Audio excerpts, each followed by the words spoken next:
13 years of Yeah, it's about 12, 13 years. Yeah. Big part of my current job is to, a lot of them, it's their first time going through court, and I'm doing brief alcohol and drug assessments with them.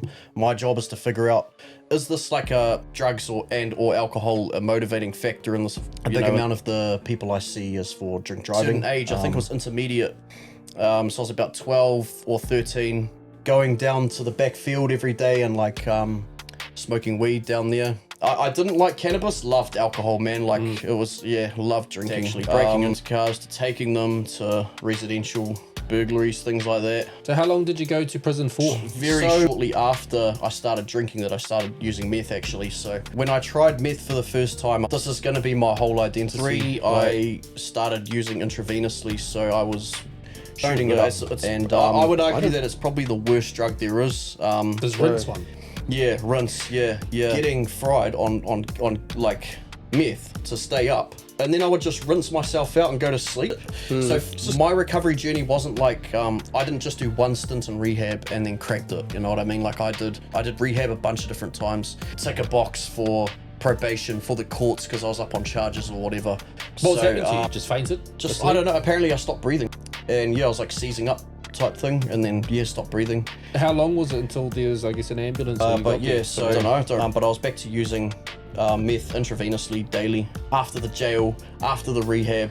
You know, you want that to kind of be like the end, but it's just not, man. This guy rocked up that I knew from years ago, pulled a shotty on me, took everything I had off me. Like I'd be around a lot of anything who would go into psychosis, get real paranoid, think everyone's setting them up. But it felt like I was in like a simulation. And I was walking around, like I started freaking out. Life of like using really heavy drugs, I've never experienced that before, and I still can't explain it. I still don't know what happened. They were like, "Do you have anything in your bag?" I was like, "Yeah, I've got some gear in there. I've got some needles in there." Took me to my parents, gave me like a drug and alcohol card, just said, "Ring this number when you sober up and like get some help, sort your shit out, get back on track." They found you with Class A drugs. Exactly. Yeah. This isn't a drug that you use recreationally. It's a whole lifestyle. You're either in or you're out. Oh shit! I'm revealing something that I fucking denied for a long time. Coming clean about it. Everyone knows I was lying anyway, but. This is a truth moment right there. It is, yeah. Where you from?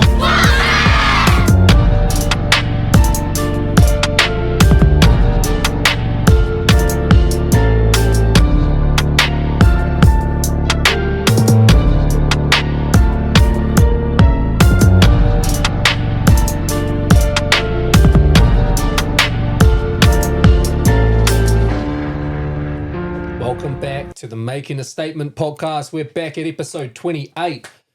That's massive. We're on the way. It's almost 30. Almost 30. Brother E over here, my brother-in-law. How are you? Hi, I'm Ethan. I'm good. That's good. You don't normally ask me how I am. Cuzzy DJ TJ on the ones and twos behind the scenes. Yo. What's up, Cuzzy? And tonight we are joined by a very special guest. I'll get into that in a moment.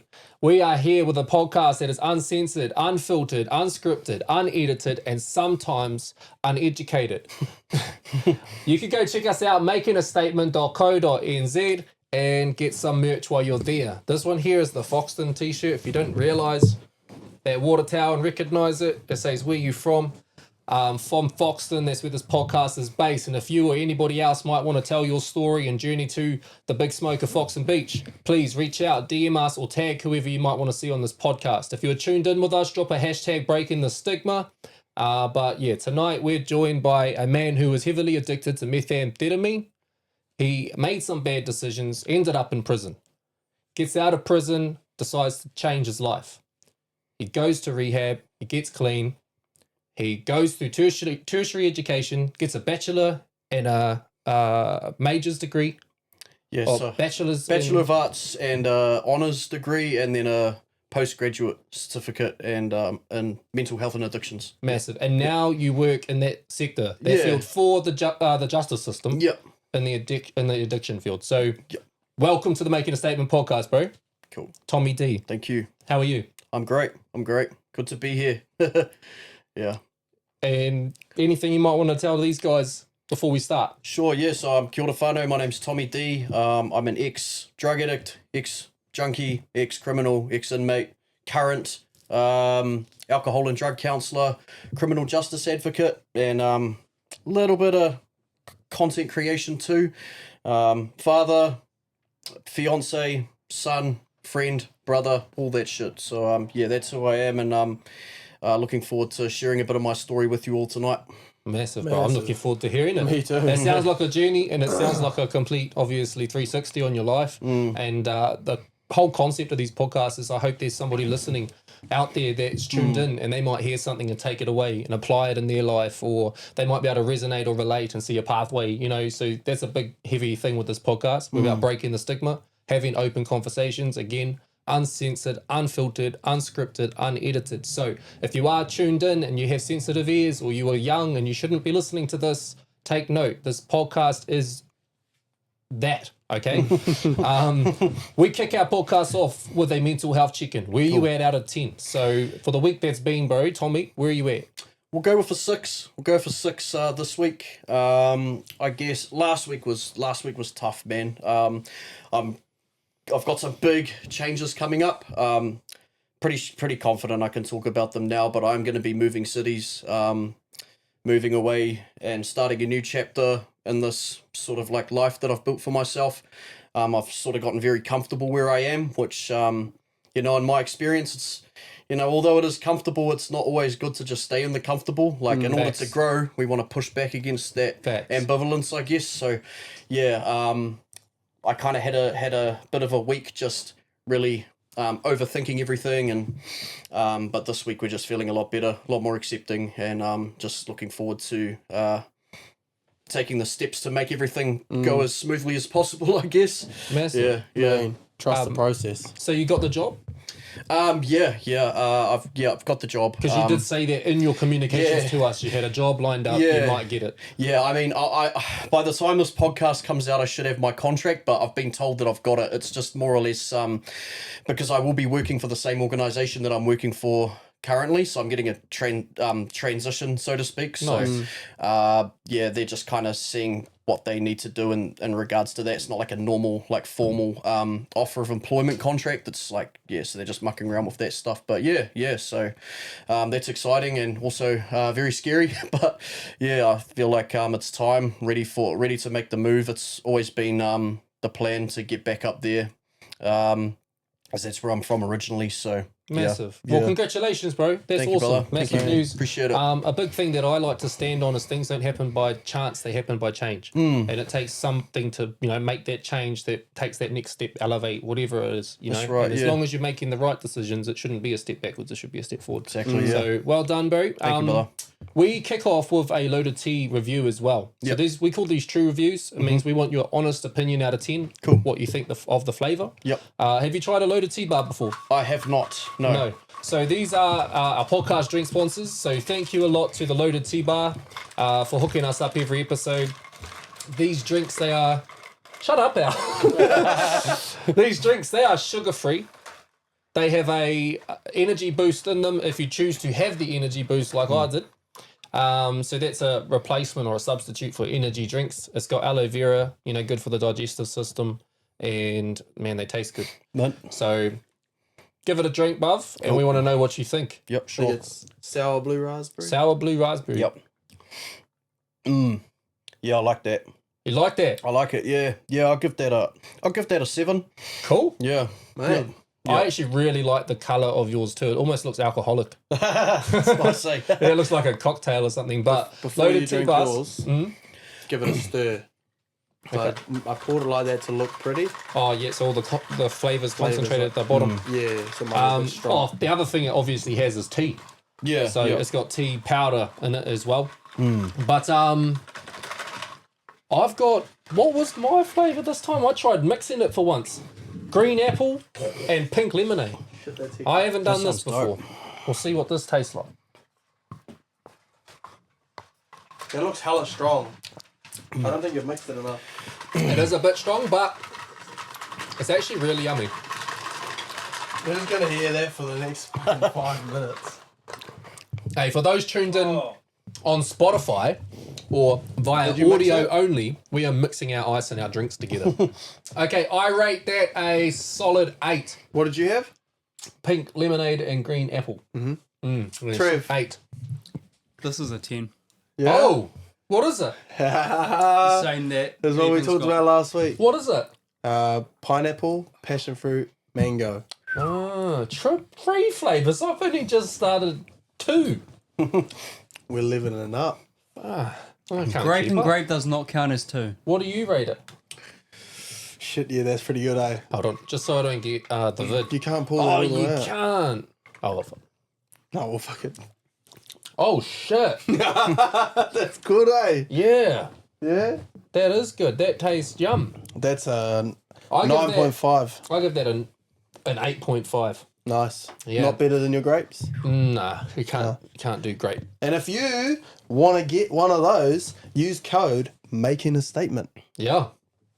And that gets you a Capital letters. discount. Go to the loadedtbar.co.nz. They'll keep us refreshed during this episode. But That felt real dumb.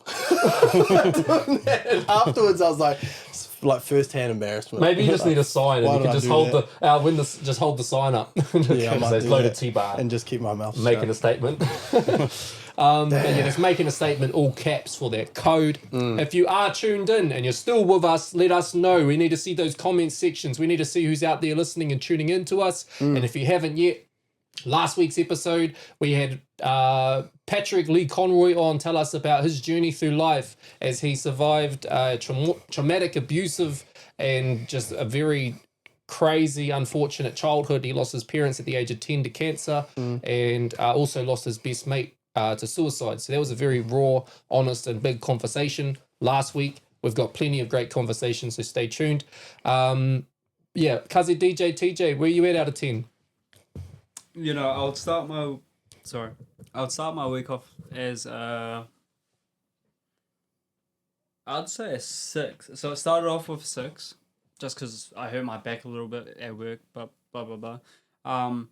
But now is it too cheesy to say that that loaded team made me jump up to like an 8? No. No. Because that You're sitting Damn, there that tastes drinking good drinks and good company, performing good deeds. because locally that's my new favorite drink. Nice. I'm looking forward to doing the pink lemonade one next week. Same, low key. But yeah, so Can I have that I'm one 8. next week? Yeah. Or you can try the pink lemonade. We're going to do pink lemonade, passion fruit, and mango. And try that. So swap out the pineapple. Yeah, okay. We're just trying different Yep. variations of our favourite, which is passion fruit mango. I'll jump on that bandwagon. But Brother E, where you at out of 10? Ooh, okay. Got a fresh fade, so you must be feeling pretty good. Oh, that might give me 1 point, but I'm going to say 7. 6.5. Oh, Yeah, 6.5. I didn't want to be like a 6 with them because then it would add up a bad number, so I'm not going to do that. So 6.5. why? Just got a lot going on. Work-wise, just stuck a little bit in a rut. Oh, I won't talk too much on it because it's a private thing at the moment. But yeah, just bit over some shit and yeah. okay. Anything else going on? Just busy as at home all the time. Just as we're doing heaps, painting and all that stuff, and it's just tiring going to work all day and then coming home and doing more work on the house and got the fence being done and now I got concrete being done tomorrow, so I'm not going to be able to get in the driveway, so I'm trying to prepare that, which I got to do after tonight. I got to get all the cars out and all that sort of jazz, and yeah, so just tired, just worn out. I'm looking forward to a break. Sounds like you need one. I'm at a 7. My back is sore again. That's probably the downfall of everything. Being in the garden. Yeah, I don't know. It's either because I did the gym and I did back and legs on Wednesday last week, and it started on the Wednesday night. But on Wednesday, I also got home and I did multiple wolf edges of mulch going and shoveling it. And I was down there and I would be like getting the mulch. And then like old lady rocks up, bro, reverses the trailer, mean as, gets out the car, just her, 70s probably, hunchback, and she's filling up her big trailer with a little bucket. I was like, oh. So now I'm shoveling the fucking, the trailer loads for her, and I'm shoveling my mulch and then doing the gardens and coming back and helping her. by the end of it, I had a sore back and it hasn't gone away. So that's been a bit frustrating. Do some stretching. For those that don't know, I've had a back injury. In the past, I herniated 2 discs, and so that's the kind of like thing that I've aggravated. But no, I still got to the gym today, and I actually feel good today in comparison to any other day since. So I feel like it's getting better, which is a good thing. That's good. Also, the new single is coming out on the March 20th. The song's called "Let Me Love You." As you can see right there, the album cover looks amazing. And who's it featuring? Features Lavina Williams, the older sister of Jay Williams, very talented artist. And I'm very happy to have that collaboration in the works with her because we've known each other for years and years. And this track, it was originally a part of the Say Less album. This is just doing my own thing with it. And yeah, basically it's a love letter to my wife, and the 20th of March is our wedding anniversary. So yeah, it's just pretty much giving you guys a little bit of an insight into my feelings and my emotions, I guess. Nice. So if you do want to check that out, the link will be somewhere below, whether that's in the comment section or whether that's in the bio or something, I'm not sure. I'll put the link somewhere. Otherwise, it's called Let Me Love You, and otherwise you can just message and I'll send the link. We kick off with our hot topic. Tommy, you know, because you just wrote your name in a subject on a piece of paper, and that's getting put in that box in a future episode for our next guest. Cool. So what this box is just a bunch of hot topics that our previous guests have written down for us to talk about tonight. Right. Yep. Whatever gets drawn is what we will talk about openly, and then from that point, we on. Okay. Sweet. Kazi Trev. Okay, this is a no name. Okay. Because it has nothing on the back, so it's pretty old. FYI, last year we weren't putting people's names on the back. This year we've learned our lesson. We put the names on the back so we can shout out the previous guest. Why are you smiling like that? Somebody put shave. Here we go. Somebody put "Do you shave your balls" in there once, and we just never worked out who it was. Okay. This one is: are you a innie or a outie belly button? Okay, do you want to hear something funny? I was an outie. Now it's an innie. How does that work? Since I put a little bit of weight on and my tummy's growing out, so then it stayed in. When were you in innie? No, I was an outie No, when were you in outie? when I had abs. How many years ago? Oh, honestly? No, I don't know. I can't even remember. When me and I started dating, I had abs. I never seen these abs. Yeah. Well, why would I show you my... What the fuck? I don't know, you could have showed me your outie belly button. Why would I do that either? That's weird. I don't know, you're openly talking about it. It might be out on display sometimes back in the I days. don't have OnlyFans. Neither did I have an OnlyFans, so why would it be on display? Don't walk around with a crop top on. And someone ChatGPT edits me with a crop top on. Bro, be careful, people do that shit. Don't do that. Yeah, you'll see I don't that. know, what do you got, Tommy? Any gang. Any? Yeah, same. I'm any ears. Trev? Innie. Yeah. I've got a big scar across mine though, from my appendix surgery. Oh, your hernia? No, oh yeah. That would have been a hernia. It happened at the same time, yeah. So they fixed the hernia, but I always see that when I have my belly button out now. Wait, did that say, do you have it, or are they asking us our opinions on them? It just says, are you Are you? Okay, I so was it's going to say, asking my us- opinion on it is I prefer innie. One, I think it probably looks more normal, but like I always like put my finger in Aroha Lee's one and annoy her. Like I'll just like put my finger in her belly button and then she'll get grumpy, so I do it again. Layla does that to mine all the time. She's got little fingers and it fits right in the hole, and she digs her nail in there. If I was in there eating dinner, I got only the 2 hands holding my food, and she's like, I don't know why. She's trying to make a noise out of you or I something. don't know. She just annoys me all the time. Yeah, I think my baby's gonna be like that, eh? She's always scratching me and shit. Yeah. How old's your Grab in the baby? face. She's 9 months. Oh, okay. Oh, So yeah. you're fresh dad. Fresh, yeah. Fine. How old are you? I'm 33. Wow. Okay. And your fiance? Your Fiance, yeah. Engaged? Yep, Yeah. yep. How long have you been together? 6 years. Nice. Yeah. Okay. Just going on 6 years. Yep. So how are you finding? Oh, sorry. We've been together for 6 years. We've been engaged for going on 2 years. Yep. And how did you propose? We went for a walk up Mount Coco.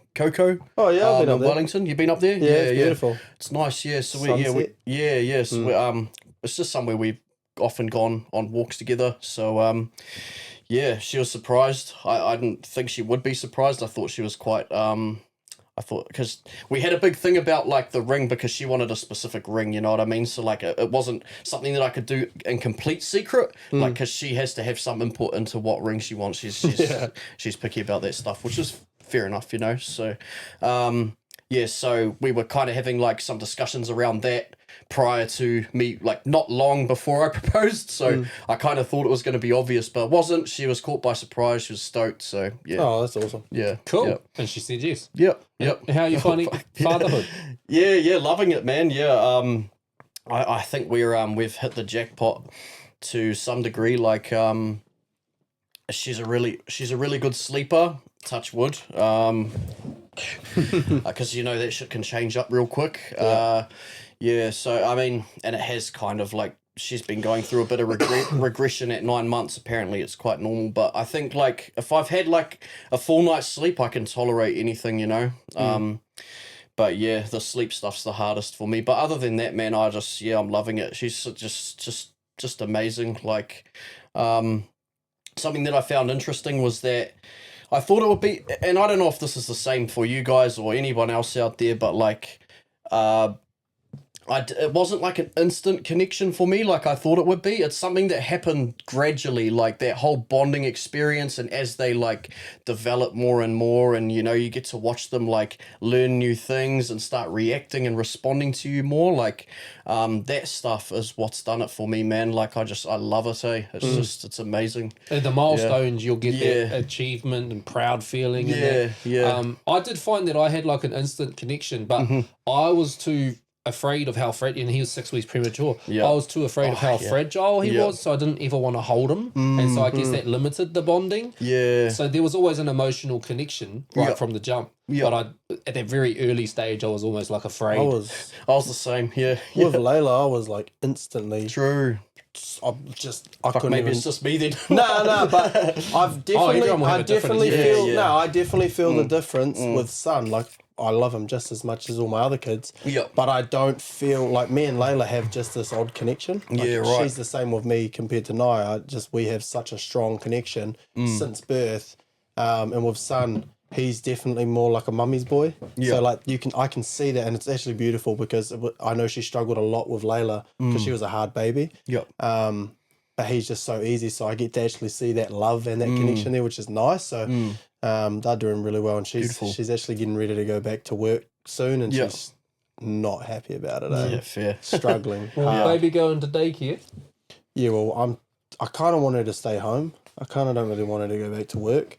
We're just financially working out to make sure if it's going to work or not, if it's in budget, at least for the next 6 months. Just struggle, or not struggle, but, you know, get through for the next 6 months, and then maybe go back to work after he's like a year old. Just because a lot of those milestones happen in that first year. And, you know, I know she was gutted with Layla, but obviously having a strong connection that she has now, I think she's like really, really struggling to process the thought of having to leave him with someone else for the whole day. So Does she have to jump straight back into full time, or can she not gradually return?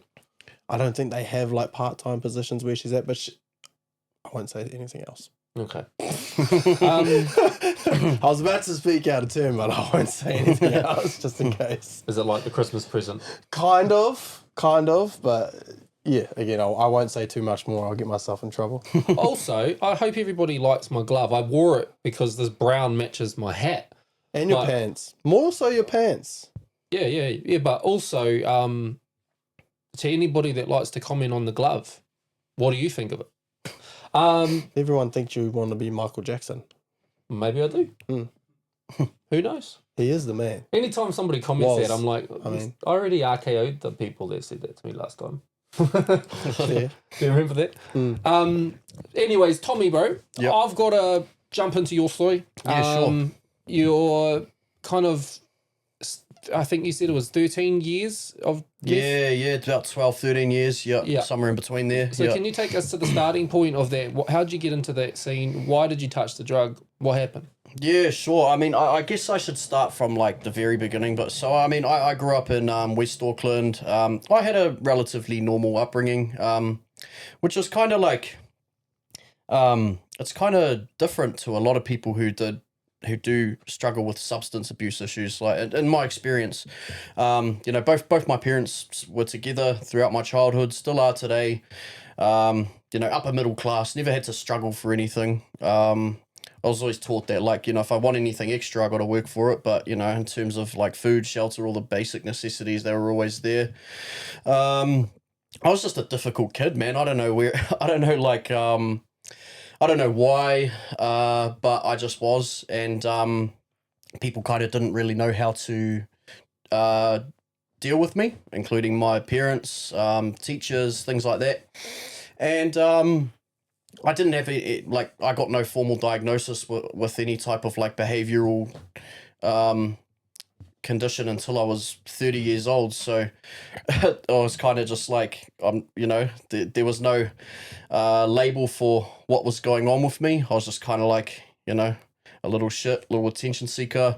What were you diagnosed with, sorry? ADHD at age 30. Yeah. Okay. Yep. So, I mean, that's jumping ahead a little bit, but I'll just, you know, like, that was hugely validating for me because I went through my life really struggling to focus, particularly at school, having low self-esteem around that because I was unable to achieve academically and, you know, impress my family, my peers in that way. So what I sort of did instead was I acted out, you know what I mean? So I couldn't get that validation through academia, although I wasn't, you know, I was always told I wasn't stupid. When I dedicated myself or when I was interested in something, I could smash it, you know, but it was just, if I wasn't interested, I was just, you know, I was just running amok in the classroom, trying to make people laugh, getting sent out. And that's pretty much from primary school onwards, right through to high school. So yeah, like, I guess I just constantly acted out for validation, to be liked, and eventually somewhere down the way when I got to like a certain age, I think it was intermediate, so I was about 12 or 13, and you know, I got to an age where like the thing to do to like rebel and, you know, like push back against, I guess, authority was to like dabble with drugs. So you know, it started with cannabis. I got kicked out of one classroom that I was in, and I got moved to another one. In that one, there were a couple of guys that were like going down to the back field every day and like smoking weed down there. So I was like naturally just like, you know, intrigued by those people. And yeah, that's where it started for me with drugs in general. So yeah, that was the first drug I tried, cannabis, at about age 12. And man, I never really liked cannabis, to be honest. I don't respond to it well, eh? Like, it fucking wigs me out, man. It's like, Is that maybe clashing with the ADHD? In maybe, yeah. It's just, it's something like, something to do with brain chemistry, I'm sure. Like, I've heard that can be a thing. Like, I couldn't narrow it down to any specific thing, but yeah. What do you mean by it wigs you out? Like, what happens? What's an example? I just freak out, man. Like I get anxiety? paranoid. Yeah, paranoid, and then I'm like the same. Yeah, I'm exactly the same. That's why I don't like it. True. I don't mind edibles. I said this on another podcast. I don't mind it because it doesn't really mess with my mind. It just messes with my body. Yeah. It makes me feel real light. Yeah. But I can't smoke it. True. I just can't. Yeah. Even though it's illegal and you shouldn't smoke it. Yeah. Unless you're it's and you've got medicinal. a legal license. I actually do too. But that's like, yeah. But you don't use it? I was having a little bit of oil. I found microdosing, like, you know, a tiny bit of the oil was good. It's expensive for you there, mate. That's expensive, bro. Yeah, so I was like, nah, fuck this. I can't afford that. Like, it's just too much. Like, every month, yeah. Was it doing that to you as a child as well? Like, you were wigging out 12 years old trying to smoke it at school? Like, I think, because, like, I was only smoking, like, a little bit to start with. And then I think, like, maybe, like, the first time I, like, got really stoned, I was like, holy fuck. Like, you know, like, but just... Greening out. Yeah. And, like, I think it's weird. Like one time, this was as an adult, but I start thinking there's something wrong with my body, like I'm dying or some shit. Like I've had thoughts like that. You overthink little things, bro. Yeah. Like you might have like a flutter, or you need breathing. to shit really bad, or something like that, and then your brain will be like, "Oh, what's that? What could that be?" I what happened was like I just had a blaze with these people I was living with, and I was in my 20s at this point, so jumping forward a bit, but I drank I had like a skull of like a can of Coke, and I swallowed like a big thing of air with it, and bro, it just felt like there was this, and I was trying to get it up like a burp, and it wasn't coming up, and it just felt like this burning ball in my fucking, like, in my stomach. I was just freaking out, like, so stuff like that, you know, like that's generally what it's like for me. And yeah, like I can't, if I was drinking, I couldn't smoke weed at all. Like I'd just start throwing up or just ruin my whole night. As a kid, were you just Lynxing it? Lynx Africa? Yeah, for sure. Or whatever else, whatever was, bit of Clear Eyes and shit too. Yeah, you know, because the if teachers that was didn't around. ever catch you? Nah, oh, yes. So not long after I started, so intermediate, I got caught for the first time. Can't remember how, but there was 3 of us that used to do it, and I think one of us got caught, and he knocked on the rest of us basically, and we all got suspended for 3 days. My parents were spewing obviously, and so that was pretty much the start of like my drug use, I guess. That's a young introduction. Yeah. 12 years old. Yeah. It's not an uncommon thing though. It's not at my school too. Well, 100%. They just, I 100% had that at my school. I'm wondering if it was like the first time I tried it was not long after that, I think. Into intermediate, I think. Yeah. It's interesting, eh? It's like I talk to a lot of people, and a lot of people like started around the same age, and I don't know, it's interesting. You watch like movies and stuff, like American movies and that, and they're like, they started, you know, they'll talk about like how they started experimenting with weed in college and shit. And I'm just like, holy hell, like like, would you, in your case, I almost think you have to consider it the gateway drug in that case, then, eh? Maybe, I'd say for me, yes. In your case, because what it did is it opened me up to, I guess, saying, oh, you know, I've done this, so I may as well do this. Like, personally, I think alcohol is more of a gateway drug than cannabis, for like, because a lot of people just smoke cannabis and they're just content with that. They don't feel the need to like you know, explore any further, like any dabble with A-class or anything like that. They're kind of like, no, I'll just, you know, smoke a bit of weed, and they're just happy with that. A lot of them don't even drink or anything, so they just love weed. I've never related to that at all, eh? I kind of wish I did in a way, because like how I see cannabis, I mean, and like as coming from a drug and alcohol counsellor, like no drug is completely harmless, okay? Like they all have their risks, but I'd say, you know, and I'd say this is probably a pretty mainstream opinion, but cannabis is significantly less dangerous than something like methamphetamine. Does a lot less social harm. It even does less social harm than alcohol. Facts. Alcohol's legal. Yeah. Facts. I'm with you. Yeah. So started with cannabis. Didn't really like cannabis. But carried on with it regardless. Still smoked it in high school too. Trying to fit in. Yeah. Pretty much. Yep. And just trying to be you know, edgy, cool. Like, when did you start drinking? I started drinking. So I left school at about 15. So beginning or middle of like fifth.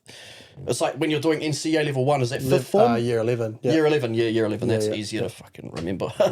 Yeah. So see, I was drinking when I was 12. I left. I wasn't smoking. I left into year 11 too. True. Yeah. Out of it. Yeah. It's a common one too, actually. I found. Basically. Just adding to what I've told you guys previously, I was, you know, a little shit all through my schooling. Year 11, they were just over it. Like, my dean was like, look, Tom, you've either got to, we're either going to expel you, which will look worse on your record, or you go and find a course or a job and go and do that. So so yeah, I left school and I went into the chef course for a little bit.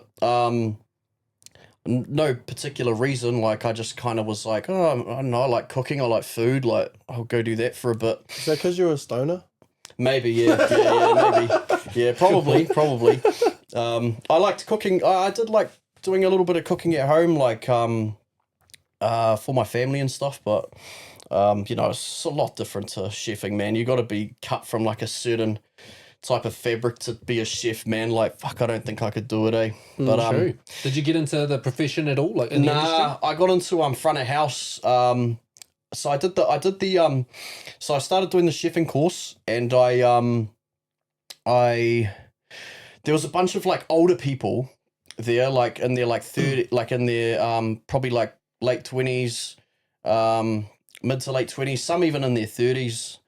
And they were all like, heaps of them were referred there from like WINS, like they were basically told by WINS, like, get off your ass and go do something. And they're all like mad pissheads and shit, and they'd get their like travel allowance, and they'd go down to like Myers Park in Auckland CBD and like get on the piss every time they get their travel allowance. So that's when I started drinking pretty much, and I didn't like cannabis, loved alcohol, man. Like it was, yeah, loved drinking.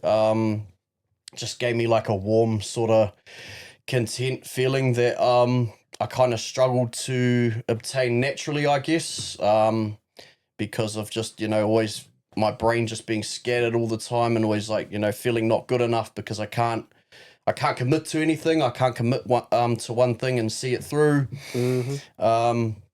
So yeah, that was What were you drinking? Like, what was your drink of choice? at that time mostly RTDs, Cody's and shit. Yeah, loved that stuff. But And you were underage, so how were you getting it? all those people at the course were like older, you know, so they'd just go buy it. Oh, yeah. okay. Yeah, and then I was also at the same time as I was doing this course, I was starting to hang around with like a crew in my neighborhood that were like you know, we'd all get drunk and go to parties together and stuff, and run amok, and yeah, little like street crew type thing. And yeah, that's kind of like when we started getting into like petty crime as well. It started off like, you know, just real small stuff, like just going around and seeing if card doors are unlocked and like taking the contents out if they were unlocked, and then yeah, that like, you know, graduated to actually breaking into cars, to taking them, to other things, residential burglaries, things like that. What was the intent there? Did you need something? Did you need money? Were you shortchanged? Like, what was happening? Not particularly, just trying to be fucking, you know, trying to be little hoods, I guess, like, you know, just Adrenaline rushes and stuff like that. Yeah, because but eventually it did eventuate into, and it wasn't shortly. It was very shortly after I started drinking that I started using meth, actually. So, yeah, so I started drinking regularly around 15, 16. Started smoking meth the same age, pretty much. So That's a young age to get into that shit. it is, yeah. So and that's essentially why the crime started to, you know, like the level of crime that we were doing started to, I guess, get more and more serious, because we were trying to fuel the habit after a while. You know, it wasn't just like doing dumb shit while we're drunk or whatever. It was like, you know, it was trying to fuel the habit, and that's basically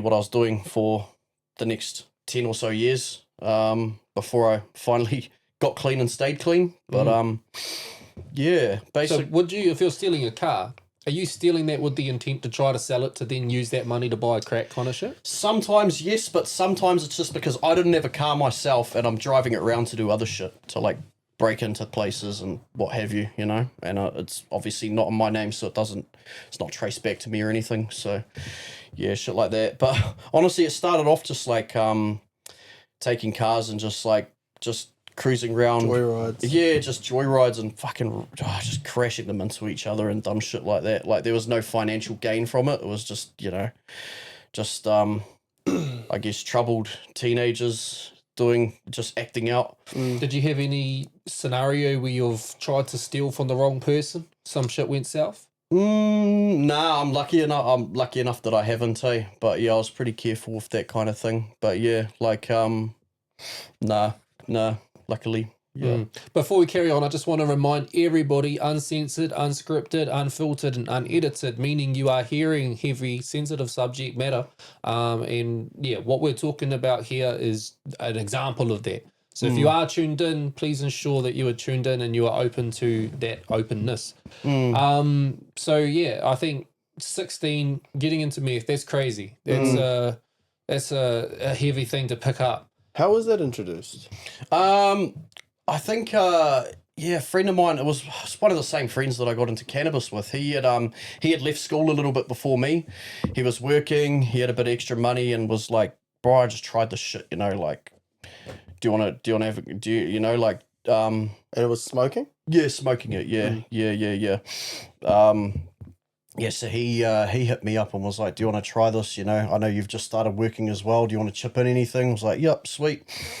Yeah, went and tried it and like, I don't know. It's just, for me, like when I tried meth for the first time, I was like, fuck, this is it, man. Like, this is going to be my whole identity. Like, and it's interesting because, ADHD, the medication that you get prescribed for a condition like that, Ritalin. exactly, they're all amphetamine based. So what it does is it slows your brain down, and like for somebody who doesn't have ADHD, it will it revs you right up, I guess. But like for someone like me, I instantly felt really composed, calm, and centered, I guess, which is like ironic because I don't know, you guys like not having used it, like thinking about the reputation that drug has. Would you think that that would calm somebody down, or I have heard exactly what you've said. You've heard 100%. it. Yeah. I do know the effect that Ritalin has, and I don't think I've got ADHD, but I remember as a kid doing Ritalin and shit, and that would keep me up for a long time. Yeah. And I think that's because I had the counter effect, I guess. Yeah. So I've heard 100% the same thing happens with me. Yeah, it does. Except the funny thing is, if you take, for me, if I take too much or not enough, it has like a reverse effect where I'm like even more scattered and out the gate. And That's a hard thing to fine tune and balance. exactly. It doesn't work like I that. didn't have enough crack. Oops, I had too much crack. It doesn't work like that, and that's why being prescribed ADHD medication, amphetamines, is like it's regulated. You take a certain dose and that it's going to keep you on that level playing field that you're supposed to be. When you're using meth unregulated, no one's fucking, you're not using it as prescribed. And you have no idea what you've got actually going into your system. And Exactly. Hey, the you deal don't is even know not what's in the shit either. Like, it's just, The deal is not like, hey bro, you just take 2 megs of that and you'll be fine and dandy. and it is only, it's just pure crack. Yeah. Not even. Yeah, bro. Yeah. So First time though, do you recall that moment? I do. It was like, just a real overwhelming sense of euphoria, I guess. So just everything just felt quiet. Like my head felt quiet. And I was under a bridge in Glen Eden where I grew up and where I went to school and everything with like five other people that I'm still in touch with today. And I just remember going on like a mad walk, just a mad walk, and like, wasn't worried, just not a care in the world, just not worried about anything for like, and I had fuck all too, like, I had bugger all, and obviously I didn't need it because it was my first time, I didn't need much, but, that ship sailed real quick. My tolerance went right up, I went through the roof, and then, you just can't get enough of it. And the thing I realized about that particular drug is that you literally, there's no light at the end of the tunnel. You just constantly want more. You just get, there's no like point where you're just like, okay, I've had enough. I'm just gonna chill. It's not that sort of drug. Other drugs like that people take recreationally, like MDMA, ecstasy, things like that. I think they're drugs that people can take like that and just be like, oh, okay, I'm content, I'm just going to ride this wave. But meth's not like that, man. It's a lifestyle. Like I don't think I've met anybody who just like takes it now and then. Like, people will tell you that they can just do it now and then. They're fucking lying, bro. Something will happen in their life at some point, something bad, relationship shit, or lose a job, or like something happens with their kids or something. They'll just go completely AWOL, probably end up in jail. Like, that's just what I've seen. Like, it's not that type of drug. So not even once. Not the 5 people that you said you did it with under the bridge you're still connected to, are they still on it? Nah, one of them probably is. Sorry, I'm not connected to all of them, but most of them. And most of them are off it. So massive. Yeah, that's good. Shout out to them. That is massive. Yeah. That's the funny thing is, like, the odds generally aren't in your favor when you're addicted to a drug like meth. That there's a good chance that growing up, the people that you grow up and start using that shit with, if you're all using heavily and I guess living that lifestyle that I mentioned, the odds are not in your favor that all of you will survive and not end up in jail, not end up dead, because it's no good. But it's crazy. A lot of my friends have very recently got clean.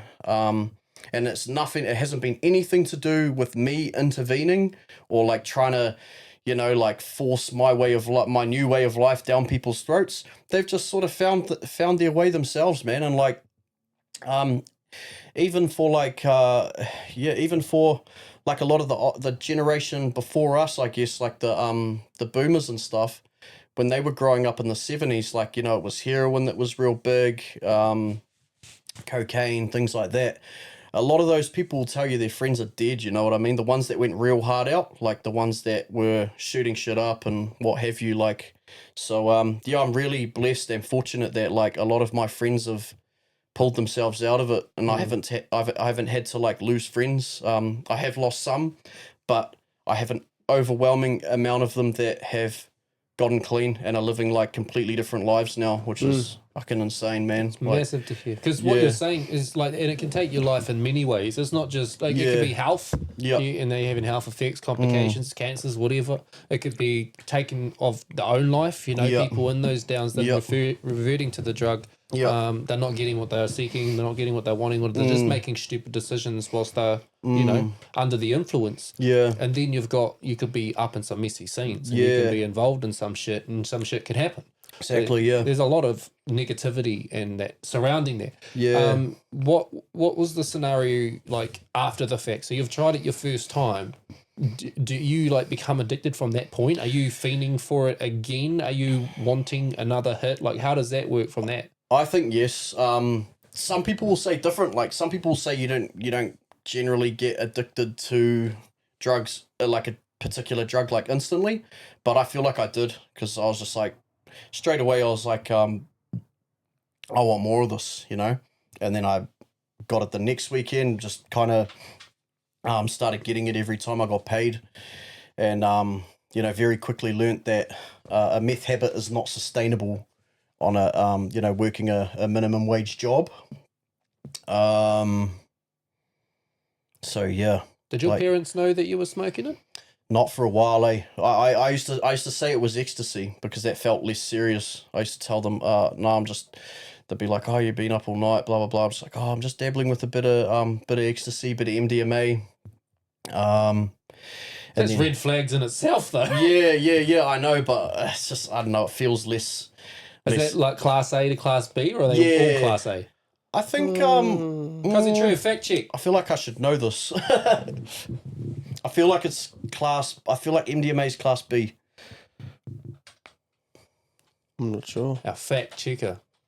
I definitely think it's more socially tolerable to be on MDMA than it is to be on methamphetamine. Yeah, like if you go to the party and you're like, oh, I just done a line, done some MD, they'll be like, oh, you're a good buzz. So you go there and you go, I just smoked some crack. Like, I'm going to be like, get out. Yeah.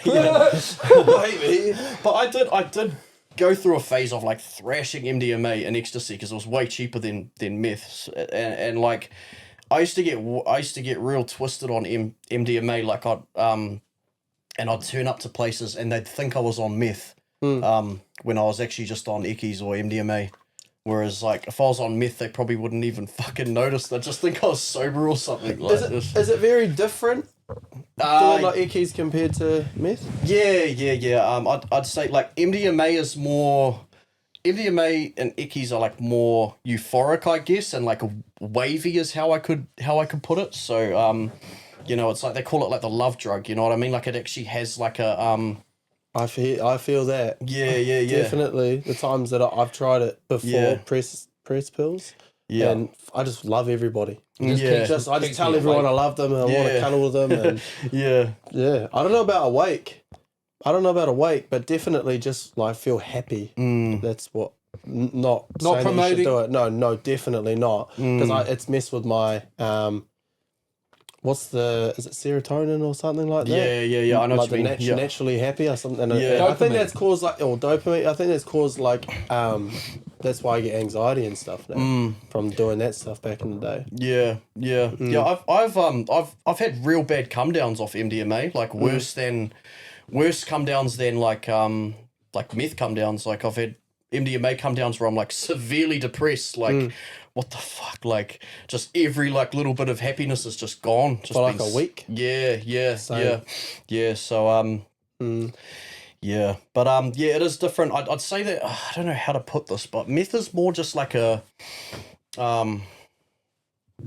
it's more just like you can function on meth. Like people will use meth to like go about their day-to-day lives, whereas MDMA is something that you take at a party because you know it's going to fuck you up a bit and you're not going to be able to like do shit. You know, you're taking it for like a, you know, to take a load off and like have a little bit of fun at a party, whereas like meth you're just like if you're right into it, then you're doing it just to fucking fold your laundry, like. Yeah, but at the same time, you're saying it's steadying your brain, it's calming your brain. Yeah. The next person it might not be so functional. That's right. Know? Yeah. But then also you're doing it to fold your washing at 1 o'clock in the morning. Yeah. Or mow your lawns. Vacuum your lawns at 1 in the morning. Yeah, vacuum your driveway. With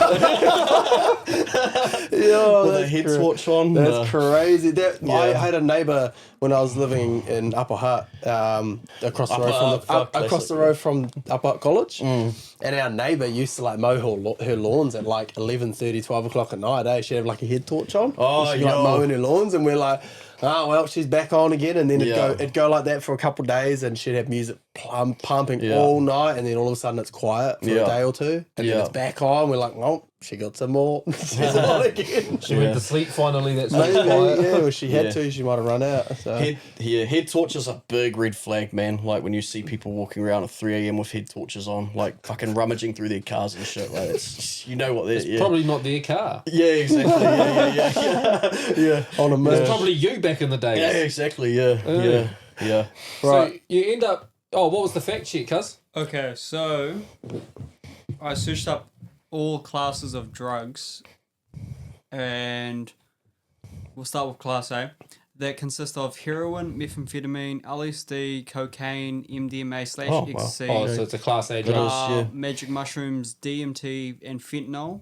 Class B is speed, morphine, opium, cannabis oil, hash oil, blah blah blah. Oxycodone or some shit, codeine, and certain side. Codeine, like pain meds and stuff. And class C is cannabis seeds, K-hat or whatever, BZP, and low strength codeine. Right.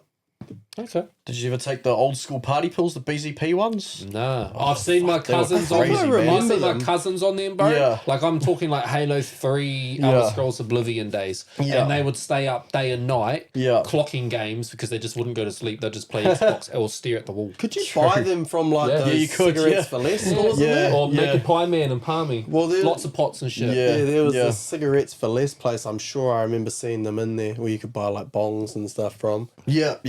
All those types when of did shops. they get taken off the shelves? Oh, a long time ago. 2008-ish? Yeah, something like that. I remember because they, that was probably like, to be honest, because I don't even categorize, because I only used them a few times, like before they got taken off the shelves, but they were probably like what I was doing before I got into like eckies, meth, things like that. My cousin who ended up smoking meth used to take those party pills. Yeah. Maybe that's a gateway drug. Yeah. And the they legal, were pretty ruthless, man. the like, legal cannabis as well, that had quite a bad rap. that stuff's terrible, I man. never tried it. Yeah, ever no, in me my neither. life. Yeah, nah. I already told you guys what normal cannabis used to do to me. I wouldn't touch that. I did, synthetic and shit, hey? I had to call my mum once. I was at the skate park, and I started like getting all vibraty and stuff, Yeah. and I couldn't see properly, and I was Yeah. like freaking out. I ended up calling my mum. Mum, I did this. Can you come pick me up, please? I smoked some legals. Yeah, well, because I had a guy I was friends with at school. He got real addicted to it, and he used to like buy packets and packets and packets. He had like this big like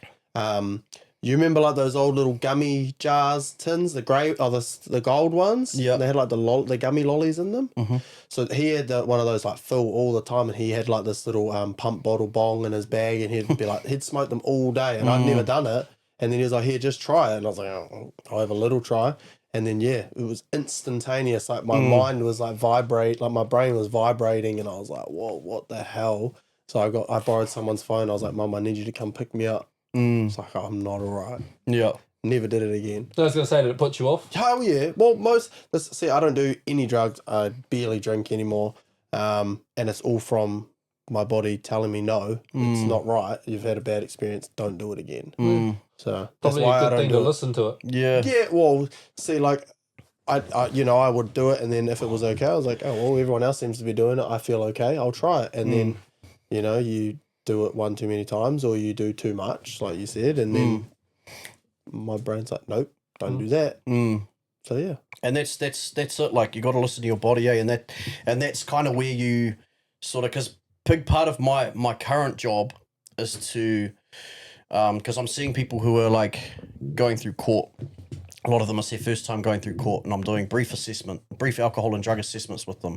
My job is to figure out, is this like whatever the offence is, were drugs or alcohol a motivating factor in this, in this event, or, and does this person have an ongoing substance use disorder where they're unable to like rationalize and listen to their body and do things like that. So they're like mitigating factors for the courts. Exactly. Yeah. Oh, that's cool. So I'm trying to figure out like, is this somebody who can listen to their body and is capable of saying, alcohol and drugs have like led to me doing something stupid. I'm not going to do this again. I'm extremely embarrassed, and I never want this to happen again. Or is this somebody who can just like brush it off and go back and start drinking again the next day? Because that, there are people like that, and Like drink driving cases and stuff like that. They're quite vital way. exactly, yeah, like big part of the a big amount of the people I see is for drink driving. Saw someone recently who was up on like their 15th one, so something like that. You got to start looking at like, okay, what's going on here, like, especially if they're still trying to tell you that they don't think they have a problem, like, you have to kind of like, are you sure about that? How would you judge like sincerity? Because I mean, anybody just trying to get a lighter charge, or you lean on this as their excuse because that's going to help prevent them getting like hit with the hammer. Yeah. How do you judge sincerity in the conversation? I mean, in most cases, the people that I'm working with are not looking. They're not necessarily looking at anything too serious in terms of a sentence. So, the most they're looking at is like, a sentence of supervision. So like 9 months probation, whatever. So like, I try and explain to them that, I often more so find that people don't want to tell me. They don't want to tell me the truth because they don't want me to say this person clearly has some substance use issues, and then they get a sentence of probation and get like all these conditions slapped on them, and they have to do all these programs. They'd rather not do all that.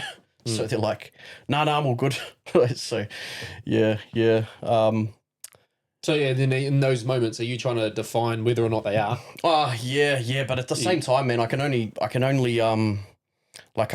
go off what they tell me. Like, I can write down that, I suspect that they were maybe underreporting the exact level of their substance use. But you know, outside of that, I can go back to it because their lawyers refer them to me, so I go back to their lawyer and say, hey, you know, like I suspect that there's something like this person smelt like alcohol while I was talking to them, you know, and it's like 10 a.m. on a Monday, but they're telling me that, you know, that, oh, no, you know, just have a couple. I don't really see it as a problem. Like something like that is like undeniable if I can smell it. So like, you know, I'll tell their lawyer, I suspect they're like not telling the truth, but I think they just, what I gathered from them is that they don't want to do counseling. So there's kind of no point. Like you can, you know, if the judge wants to sentence them to supervision, it's likely going to be setting them up to fail because they don't want to engage. And personally, I don't particularly think that forced rehabilitation works. Yeah. Before we jump into agree. that, can we backtrack? Because like you're addicted to meth 13 years. You're turning it into a lifestyle. You're doing the crime. Yeah. What's happened that's led you to prison? Yep. Yeah, sure. Yeah, we're jumping here, but so yeah. Leading up to that, I did several community-based sentences for charges related to dishonesty, property-related offending. So stuff that I've mentioned before. So like thefts, burglaries, things like that. I've done sentences myself of supervision, things like that. Did you get caught in the act, or like somebody's like told on you and they found you? Various different instances.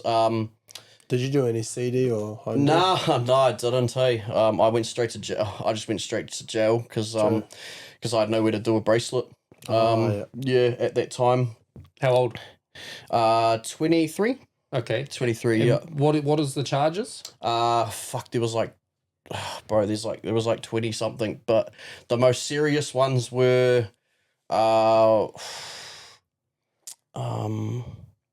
receiving stolen goods over 1,000, and unlawfully takes motor vehicles, failing to stop, and then I think there was a couple of burglaries as well. The rest of them were like petrol drive-offs and driving without a license, stuff like that. Just heaps of stuff that had accumulated. So it's all pretty like similar occurrences with theft and that sort of thing. Yeah. And is that all relation to keeping the habit going? Exactly. Yep. At that point, I had started. So obviously, I said I started off smoking meth. Around 22, 23, I started using intravenously. So I was shooting it up, and I didn't know you could do that with meth. yeah. Oh shit. And is that because it wasn't you were like smoking it wasn't enough, so you're like, pretty if much I do it this way, yeah, I'll be able to get more out of it or something? Yeah, pretty Right. much. That was the idea, but then once again your tolerance just increases, so it's just fucking, and it's just, yeah, it's terrible. It's a super dangerous way to do it too, eh? Yeah. You weren't sharing needles? Nah, nothing like that. I was reckless at times though, man. Like I'm lucky that I'm like, just the longer that I would be awake, the more reckless I would be, and the less I would care about doing things safely and properly. So I'm quite lucky that I didn't end up ever contracting anything or doing any like serious damage to like my arteries, my veins, my nerves, things like that. How long would you like stay awake for usually? I wasn't like, bro, some people will tell you that they stayed up for months. I was like, you know, a week max. That's a lot though. And I didn't do that often. Like for me, it was more because there was another drug that I started using simultaneously with methamphetamine quite often, which I don't know if you guys have heard of it, but G, so like rinse, wears. I've heard the word rinse, but I'm not sure what it is. Yeah, so it's like a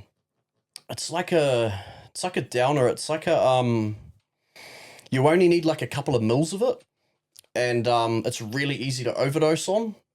And a lot of people that use meth heavily use this as well, so they'll use both at the same time. So what I would do is I'd stay up for like a couple of days, and then sometimes I'd only stay up for like one night. But because the shit that I was using as well was so strong, I'd take some of that, then it would just completely wipe me out. you pretty much completely lose control of your body, but you have like this real intensely joyful, like almost on like the brink of like an orgasm feeling. Like it's terrible stuff. Like don't I would argue that it's probably the worst drug there is. There's rinse one. Yeah, rinse. Yeah. I've So never heard of it. haven't Getting you? rinsed. No. True. Yeah, Is that what people put in people's drinks? It's so it used Rinse. it was known as like the date rape drug. Like that's what it's I known thought as. that was roofies. Yeah, roofies is something different, different. But I um, have heard of people getting rinsed, and it's like people put this shit in Oh, people's drinks, yeah, drink it, yeah. and then they're fucked. I Yeah. have heard that. Yeah, that's where I would have heard. When you said rinse, Yeah. I was like, I don't know what context, and then as soon as you explained that, I was Yeah. like, yeah, I know what you're talking about. Yeah. Yep. So So yeah. people do that to themselves. Yeah. Oh, you're like, yeah, me. Not people. Why would I give it to anyone else, bro? Fuck. Yeah, I don't know. It's like, so I would like spend a whole lot of money on getting getting fried on like meth to stay up, and then I would just rinse myself out and go to sleep. It's just complete And that's fucking more money. just complete So waste. wake yourself up, put just- yourself back, wake Yeah, yourself up, put yeah. yourself back. Right. Yeah. What are you doing with the extra productivity time? Like you're up for 2 days straight or a whole Yeah. week in your max. Yeah. What are you doing with that time? Are you vacuuming the driveway? Yeah. Weird shit, bro. Like Fixing the battery. Have you seen that YouTube video? Yeah. Getting rid of the fucking spiders. I haven't seen that. Oh, Yeah. it's cracker. By the way, sorry to interrupt. The drug is called GHB. That's it. Yeah, GHB or Gamma GBL. hydro- Yeah. GHB. Something, yeah. I have heard of GHB. So is it Yeah. G for short? Yeah. So there's two different types. So there's GHB or there's GBL. I generally didn't know which one it was, so I just call it G. Where's rinse, like whatever. But it's one or the other. It's a chemical. It's used for like fucking cleaning printers and shit.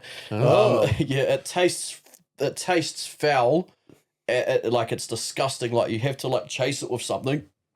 And it just completely like I've stopped breathing on it. Like I've Holy fuck. like woken up in hospital with my mum there. Yeah, that was pretty fucked up, man. That was probably one of the worst memories I have of like my drug use. How did you get that? Stupid. Like I was generally pretty careful when I used it, but just on that occasion, I'd actually been clean for a while. So I did. So my recovery journey wasn't like I didn't just do one stint in rehab and then cracked it. You know what I mean? Like I did rehab a bunch of different times, and a lot of times I was doing it to tick a box for probation for the courts because I was up on charges or whatever. So I was clean at this time, and I was living in like oh shit, I'm revealing something that I fucking denied for a long time, but it doesn't matter. It's like 10 years ago. I don't, coming clean about it. Everyone knows I was lying anyway, but This is a truth moment right there. it is. Yeah. So I was staying at, there's these houses in central Auckland called Wings Trust Houses, right? So they're like, if you're coming out of like a residential rehab program, you can go and stay in them. Or if you're waiting to go into a residential rehab program, you can stay in them. So it's like transitional housing, but it's like... But for rehab instead of prison. Yes. But they're, they're real wing, like, they yeah, this whole organization is real. Like I really rate it. Like it just the whole way they operate. It's such a good service, man. Like it's they've got like they're clean and sober houses. Every house has a house host who is somebody who's been there for a while, who's obviously trusted to like manage the house rules and stuff. During the day, you go to like the main house and you do court groups and stuff up there. So it's just like say if you're coming out of rehab, if you've graduated rehab, it's just a good way to slowly transition back into the community and get into like a routine, you know what I mean? Because rehabs are like are crazy, like just that's a whole nother fucking story. But so it's almost like a halfway house. Are you staying there with other people that have just come out of rehab? Yeah. Is that dangerous? Yeah. I mean, there's a good balance because the people who have finished rehab are really well, like they're fresh out of rehab. They're well, like rehabilitated, even though there's no kind of end to this journey, but they've got a way better idea of how recovery works, and they set a good example for the people who are new, who have come out of the community or have come out of jail and are in the houses and are waiting to go into rehab. So the people that have done rehab are like giving guidance and advice to the people who are about to go into rehab. But it works really well. I mean, like generally, like, yeah, of course people relapse and stuff there, but generally, like, it gets stamped out real quick. Those people get exited. If they're on bail conditions, then they're going back to jail.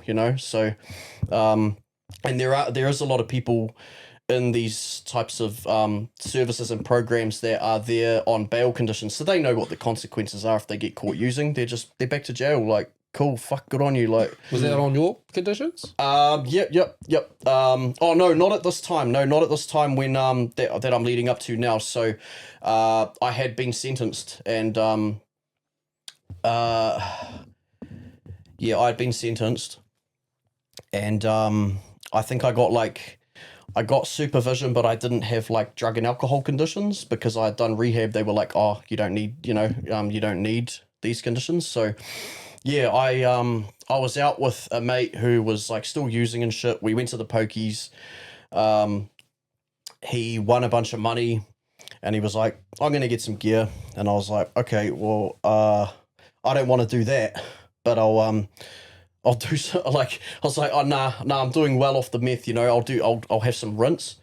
So we got some of that, and fuck, I didn't have like a measurer, and I couldn't find one anywhere. So I was trying to measure it in like a bottle cap, and I was like, oh, this is I kind of just made some bullshit up about how much it was like in the little blue bit in the cap, but I must have like overfilled it or something. And then I remember like just chucking it back, and then I just started feeling fucked, like just fading. And then I looked at the bottle that I had the mills in, and there was like nothing in it. I was like, fuck, I've just had like pretty much all of them. Like I'm about to I'm probably gonna overdose. You roofied yourself. Yeah. Well, it's not roofies is a different drug, but yeah, pretty much. Same thing. You're going to sleep. Yeah, I rinsed myself, and the guy that I was with, he's actually dead now, but so rest in peace. Fuck, he took me out of the car, put me on the side of the road, and he took my phone and rang my mum. What was happening to you? Just fainted? I don't know. Apparently I stopped breathing. And I was like seizing up type thing, and then stopped breathing. So I probably died. I don't know. And they brought me back to life. And how long was it until there was, I guess, an ambulance or you got there somehow? Don't know. Don't remember it. Don't remember any of it. Yeah. You just woke up in hospital? Just woke up and my mum was there. Yeah. Oh, yeah. Man. Yeah. That was scary as. Yeah. Did she know? Did the doctors and that know what you had done? Like, did the mate say? I think he must have, because they knew how to treat me. I can't remember exactly. Like, maybe my mum would have known because she knows that I used to dabble with that shit. But when that happened, that was kind of before I even started going real hard with it. Oh, so that didn't put you off? You went into it? Nah, I didn't touch it for a while after that, but then I don't know.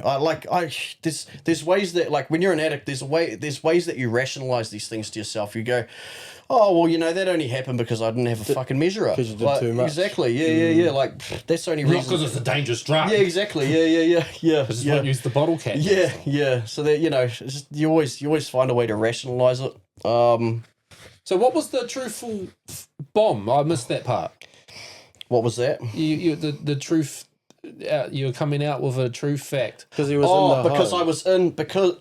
because I was living in one of those wings houses at the time when I overdosed. And then somebody told them, but they told them like, so I actually like I started doing all good again, stopped using for a little bit, had a job, and then somebody went and told them.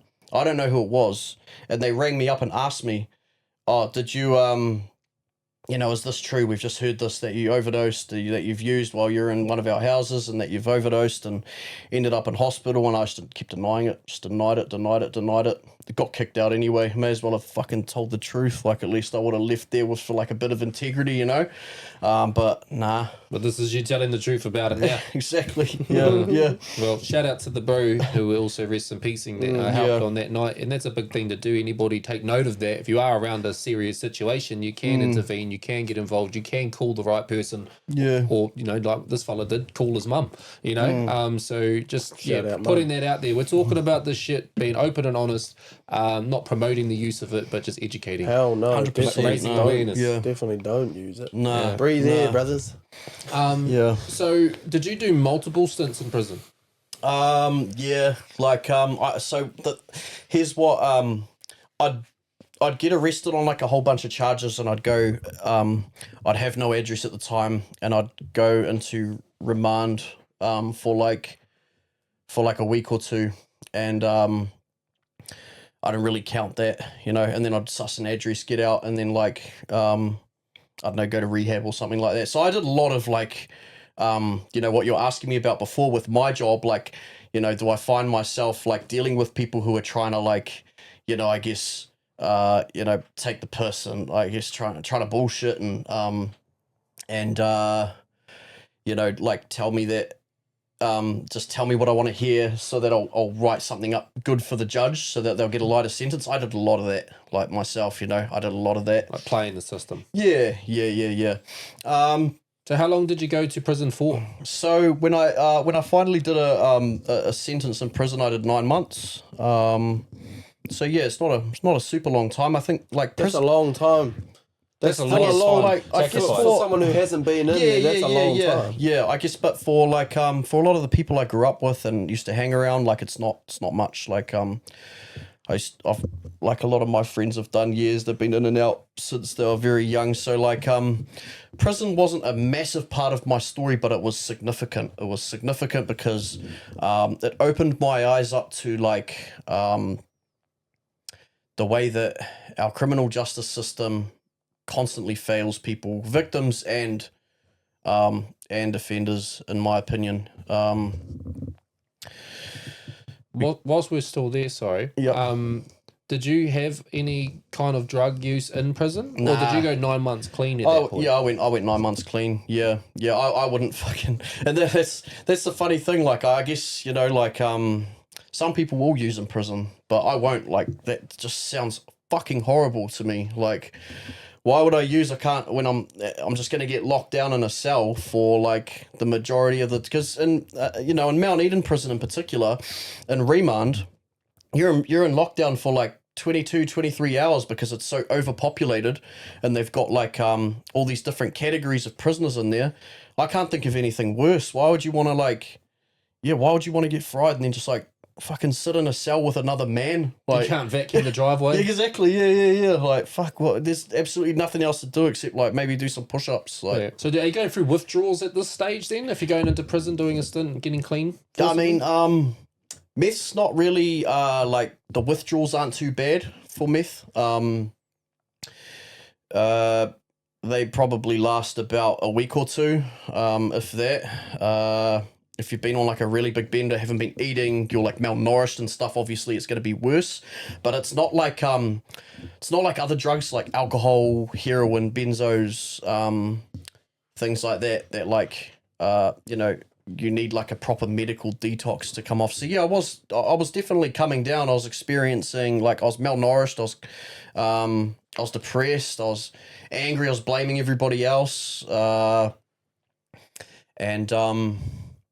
yeah, because initially I got arrested and was on remand for a couple of months before I got sentenced, and then once I got sentenced, then I knew like how long I had to go. Did it wake you up to like consequences? Yeah, you'd hope so, eh? Like, I guess so. Like, I mean, I always knew they were there. Like, I always knew that was like what I was destined for, the way I was living. But yeah, I don't know. Because I just kept blaming everyone else, man. Like, because what would happen is, I'd be doing like, there were times when I was like using meth, right? That, because when you've been using it for a long time, it's kind of just part of your life, like I've said. And there were times where I was quite stable, like as weird as that sounds, while I was using. Like I wasn't out stealing. I was just chilling. I was in like what I thought was a good spot at the time. And I thought it was a good spot at the time, but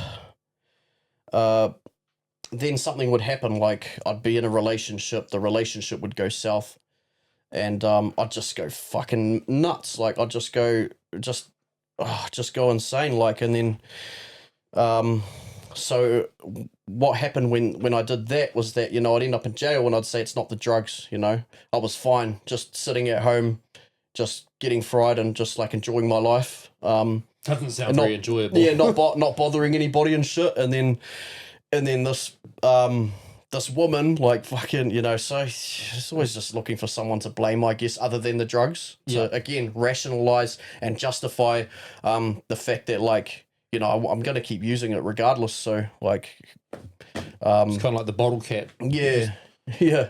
So did you have a prison story you could share? Fuck. I hadn't thought about that. I try to block that shit out, to be honest. Like, I mean, I've to be honest, I've been, I've been okay in prison. Like, I've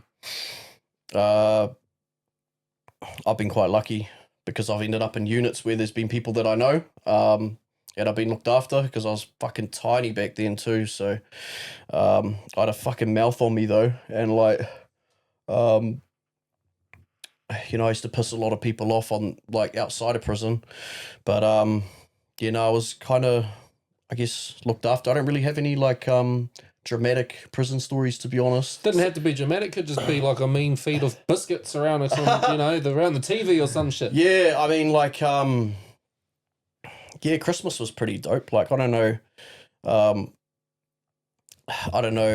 if I could tell you about some shit that like when you're in prison you get like super, you really learn how to like use your initiative, and you get very creative with how to like do things. So have you heard of toughies? No. So it's like so in prisons since like fucking, I don't know, 2010 I think it was, you can't smoke in prisons. Like you can't. So if you're a ciggy smoker, you've been smoking on the outside, then smoking like a train on the outside, then boom, you get locked up, and you're not just coming, you're not just withdrawing from drugs, you're withdrawing from cigarettes. It's probably worse in some cases because people really fiend out for cigarettes. So there's an alternative way to make a cigarette, right? So this is what we were doing in my cell. We were getting like tea bags and nicotine patches. Right. What you do is you if you heard of this, yeah. So you break open the tea bag, you pour it into a nicotine patch, you fold it up tightly so it's nice and compact in the nicotine patch.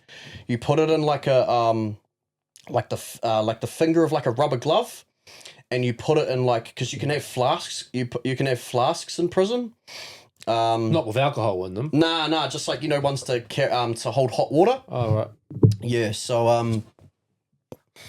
so because when you can get hot water in your unit, but once you're locked in the cell, you can't go and refill it. So like people will fill their flasks up for the night and stuff, and then they've got hot water for their cups of teas and coffee and stuff. But yeah, so what they do is they put the rubber glove with the nicotine patch with the tea leaves in it into the flask, close it, and then just leave it there overnight, and then in the morning you take it out. What's happened is like the tea leaves have absorbed all the nicotine, so then you need to dry it out. So you got like a little metal shelf where your TV sits. So what we'd do is we'd like we'd put all the fucking tea leaves up on the metal shelf, light a wick. So a wick is like another thing that you do in prison. So what you can do is you get a couple of wires, you stick them in like a electrical socket in the cell, and you get like a plastic spoon, and you make like a mixture of like people have buzzy different mixtures they make, but like you use a little bit of noodle sachet and like a little bit of water, a little bit of soap, something like that. Some people put a little bit of piss in there. Well, I don't know, apparently yeah, like a little bit of piss for their mixture for the so what you do, and then you roll up a bit of toilet paper real tight, you put it up to the wires that are plugged into the socket, and you just fucking gently dip the wires into the mixture that's in the plastic spoon, and it sparks, and you spark it and you light the wick, and then you've got like a wick, and then that's your lighter. That's a lot of effort. Yeah. But fuck, what else do you have to do? You didn't have access to toasters. Nah, bro. Nah, wicks are the way to go. But yeah, oh fuck, what were we doing? We because a wick is more like a slow burning, like there's like a little bit of an ember on the end of like the paper that you're lighting your smoke with. But we somehow like started like a proper fire on the paper, and we put that under the metal shelf with the tea leaves on top, and then it heated up the middle shelf with the fire, and it dries out the tea leaves. Then you use you can get Bibles for free. Sorry Jesus, it's the only thing that was there that resembles rolling papers. So you can order a Bible from the chaplain on the little kiosk machines that they have in there that you order your canteen on. So you ask for a Bible, and then you've got like unlimited rolling papers. And then, you're basically rolling up fucking tea leaves soaked in nicotine and Bible papers. You're sparking it up, and it's like an extremely strong cigarette, like way stronger than normal cigarettes. I remember the first time someone passed me one in the yard, and I just thought it was a normal cigarette, and I fucking just hit it real hard because I hadn't smoked in like a week, and I almost fucking collapsed on the ground. So just the head rush from the nicotine, so concentrated. Yeah. I didn't realize you couldn't smoke in prison. Nah, you haven't been able to for long. Used to be able to, but not for a long time. Another way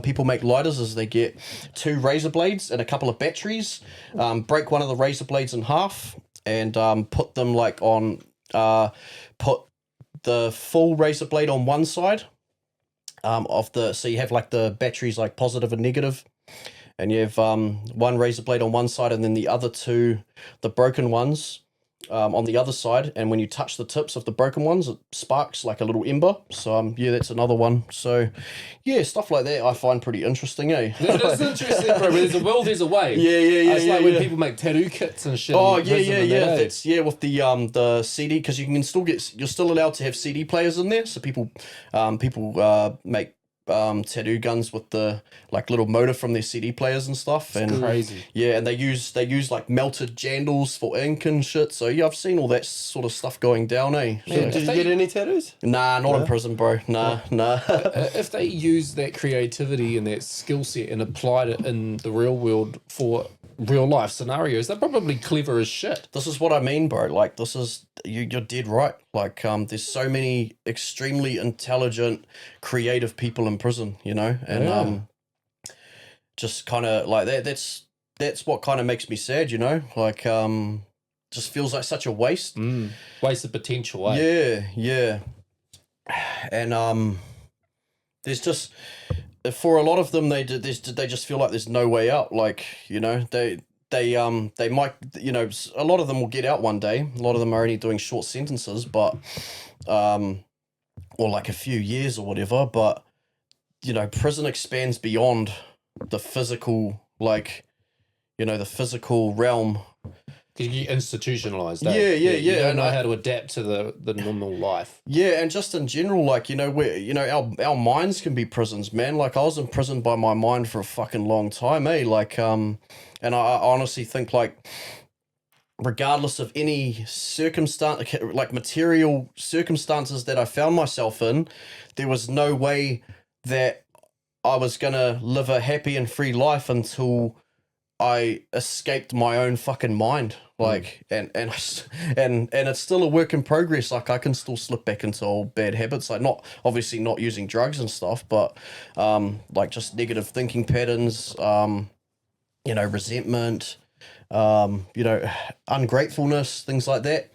But yeah, that's why I think like you know, there's a few very simple things that I can do every day that help me to maintain like a, you know, like a positive and free headspace, which is like gratitude. You know, gratitude's a big one, man. Like, you know, it's like I like that you guys do that at the end of your show too, because it's I think it's extremely important. Because fuck, I can always get caught up in what I don't have. You know, I can sit and stew on that. I can just I can obsess. I can just become, you know, I can be absolutely miserable, and like, who benefits from that? Nobody. Not me, not my partner, not my baby. Like, you know, just fucking, yeah. So I heard something today, and it was in 3 generations' time, nobody will remember your name. That's how, you know, life goes by that quick. And that's that kind of thing to take the moment and kind of live in it, because not long from now, you'll be forgotten. yeah. Yeah, I mean, it's a positive outlook with a bit of a depressing outcome, but it's facts. Yeah. So with the street crews that you're around, the time in prison, the drug addictions, the crime that you're out there committing, did you get drawn into the gang life at all? Nah. I mean, there was, I was hanging out with members of a particular gang when I was when I did my sentence. But Is that in jail? in jail, yeah. But yeah, when I got out, I just did my own thing. It's Was never that, did you know them beforehand? Or did you meet them in there? No, and I you met got them in along there. with them? Met them in there, yeah.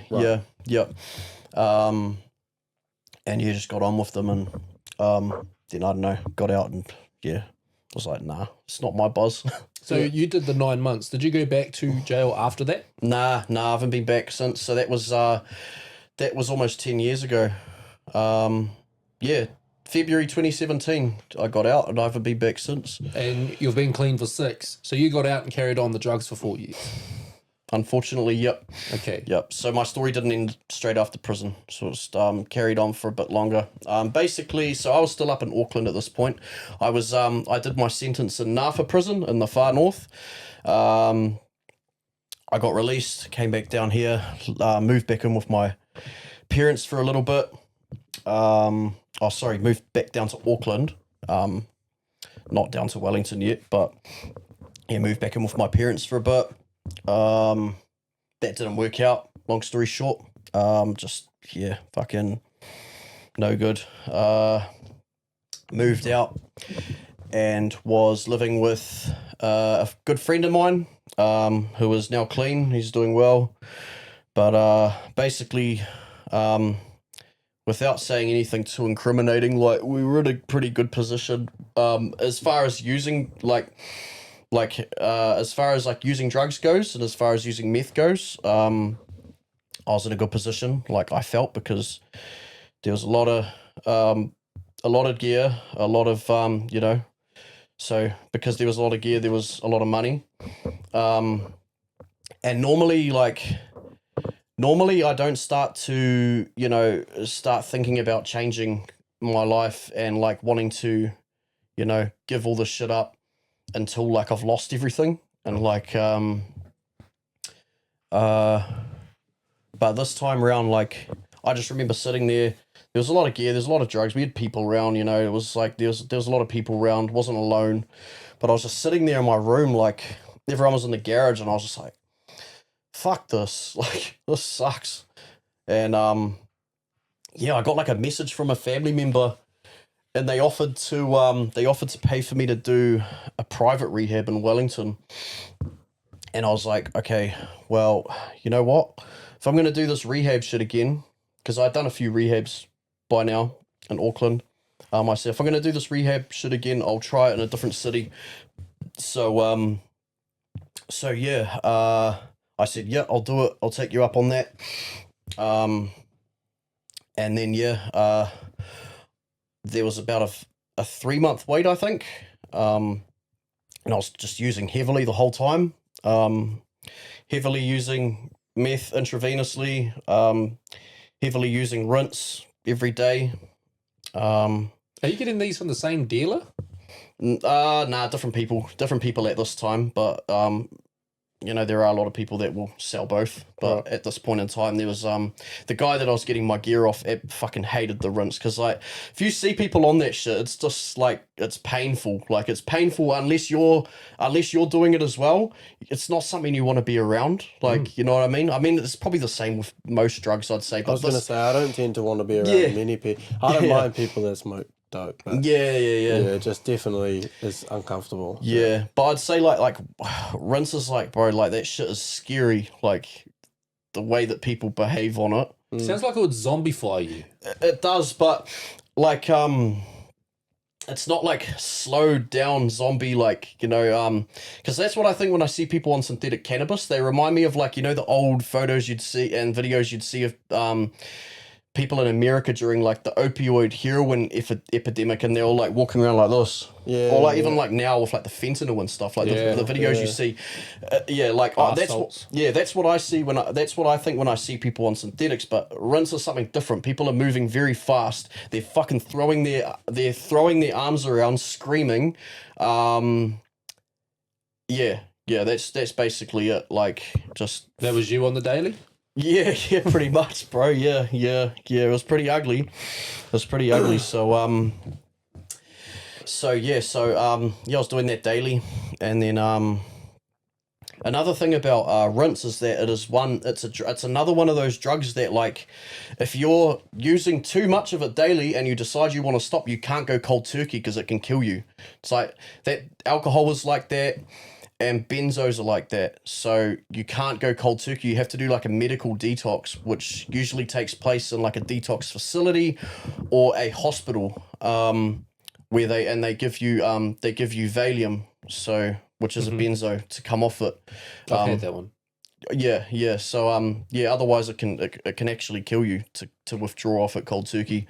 Is that if you're like heavily addicted? Real like heavily. If you're drinking alcohol every day or something. Because I was like, fuck, I used to drink like every weekend. It's like a lot. It's like, you know, it's people that are drinking spirits pretty much all day, every day. You know what I mean? These people that carry like vodka around in like a water bottle and like a pump bottle and shit. Like, you know, it's not like it wouldn't happen if you were drinking like, you know, a box of beers every day. Like, it wouldn't. I don't think that would do it. Maybe it would. I don't know. Because I've heard similar to like cigarettes as well. Like people that have smoked cigarettes every day, all day for years and years and years that have stopped, that have started like getting really sick, coughing up tar and all kinds of shit. So I don't know what you do in that case. I guess you're fucked. Yeah, pretty much. So did you have to go through that detox? I did not, but I thought I was going to have to. Like, because I went back to my mum's to before I went down to Wellington to this rehab. I went back to my parents, and I was telling my mum, like, fuck, I don't think it's safe for me to like come off this stuff cold turkey.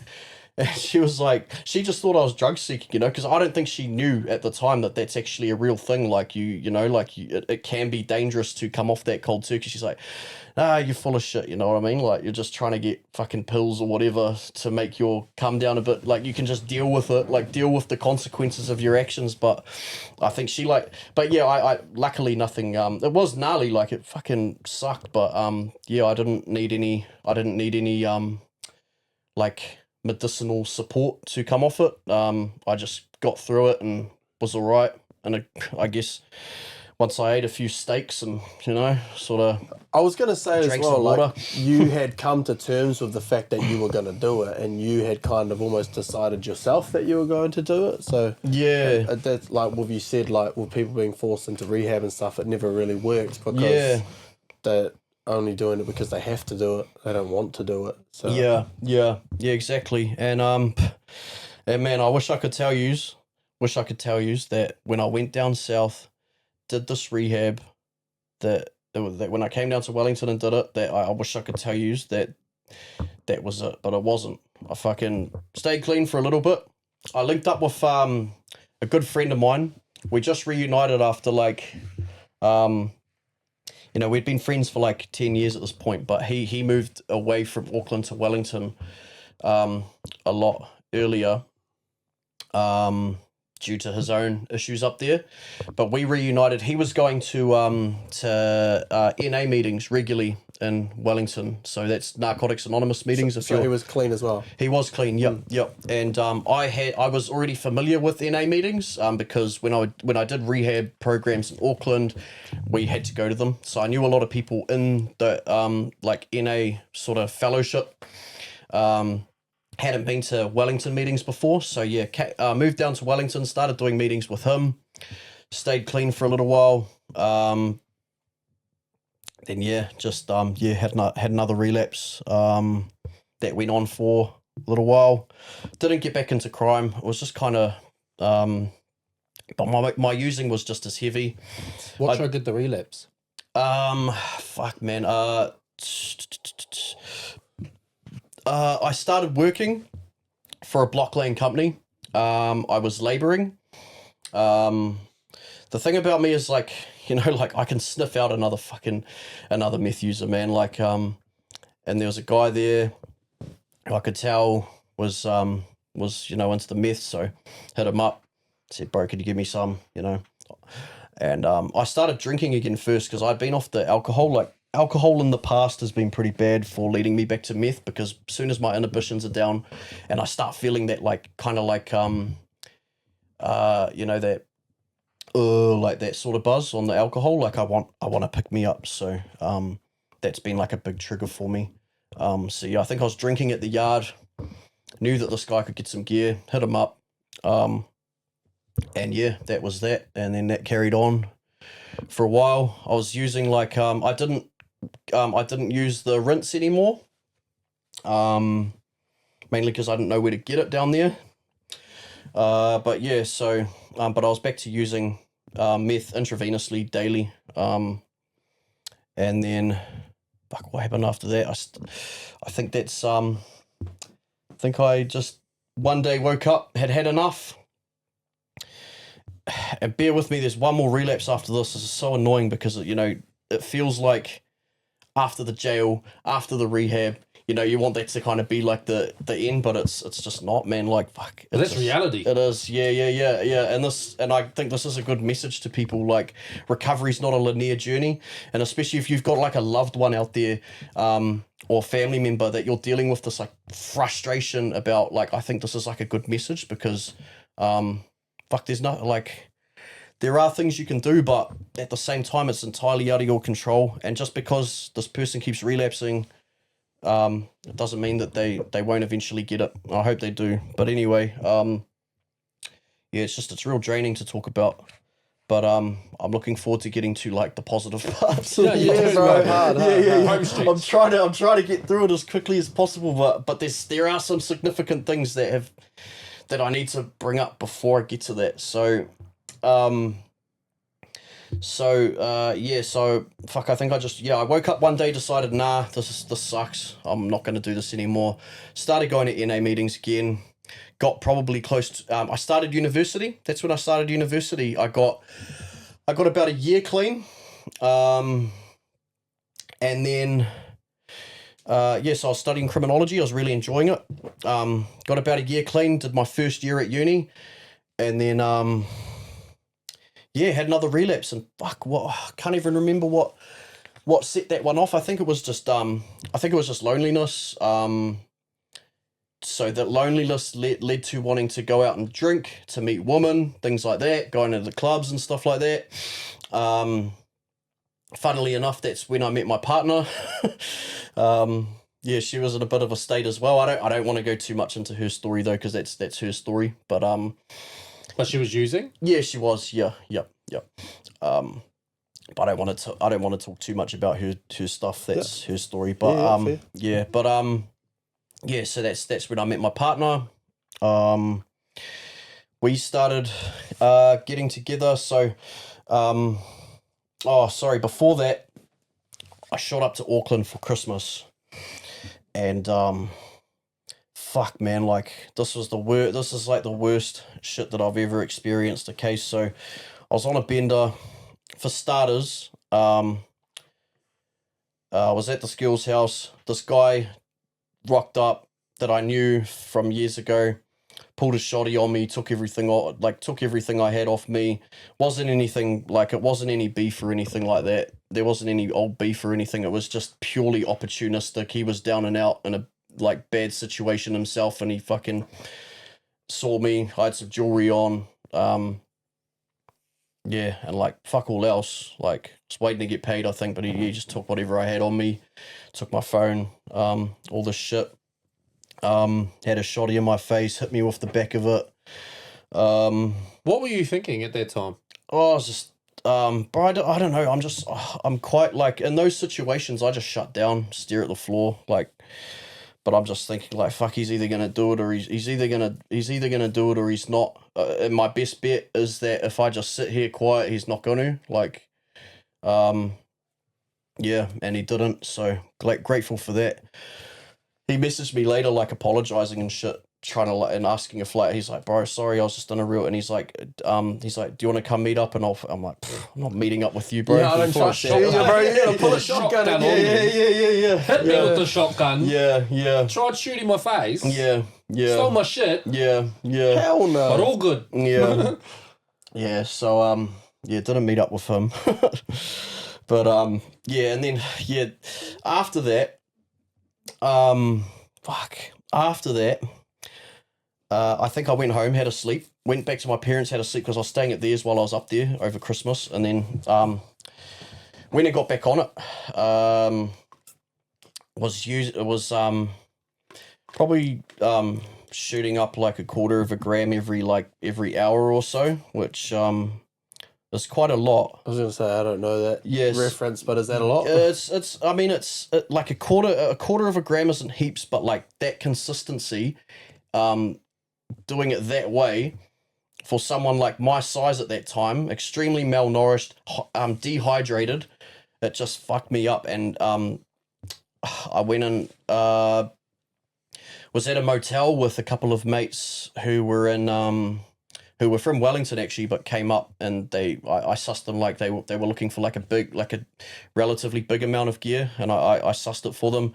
So I was with them at a motel, and it was just extremely hot, middle of summer in Auckland.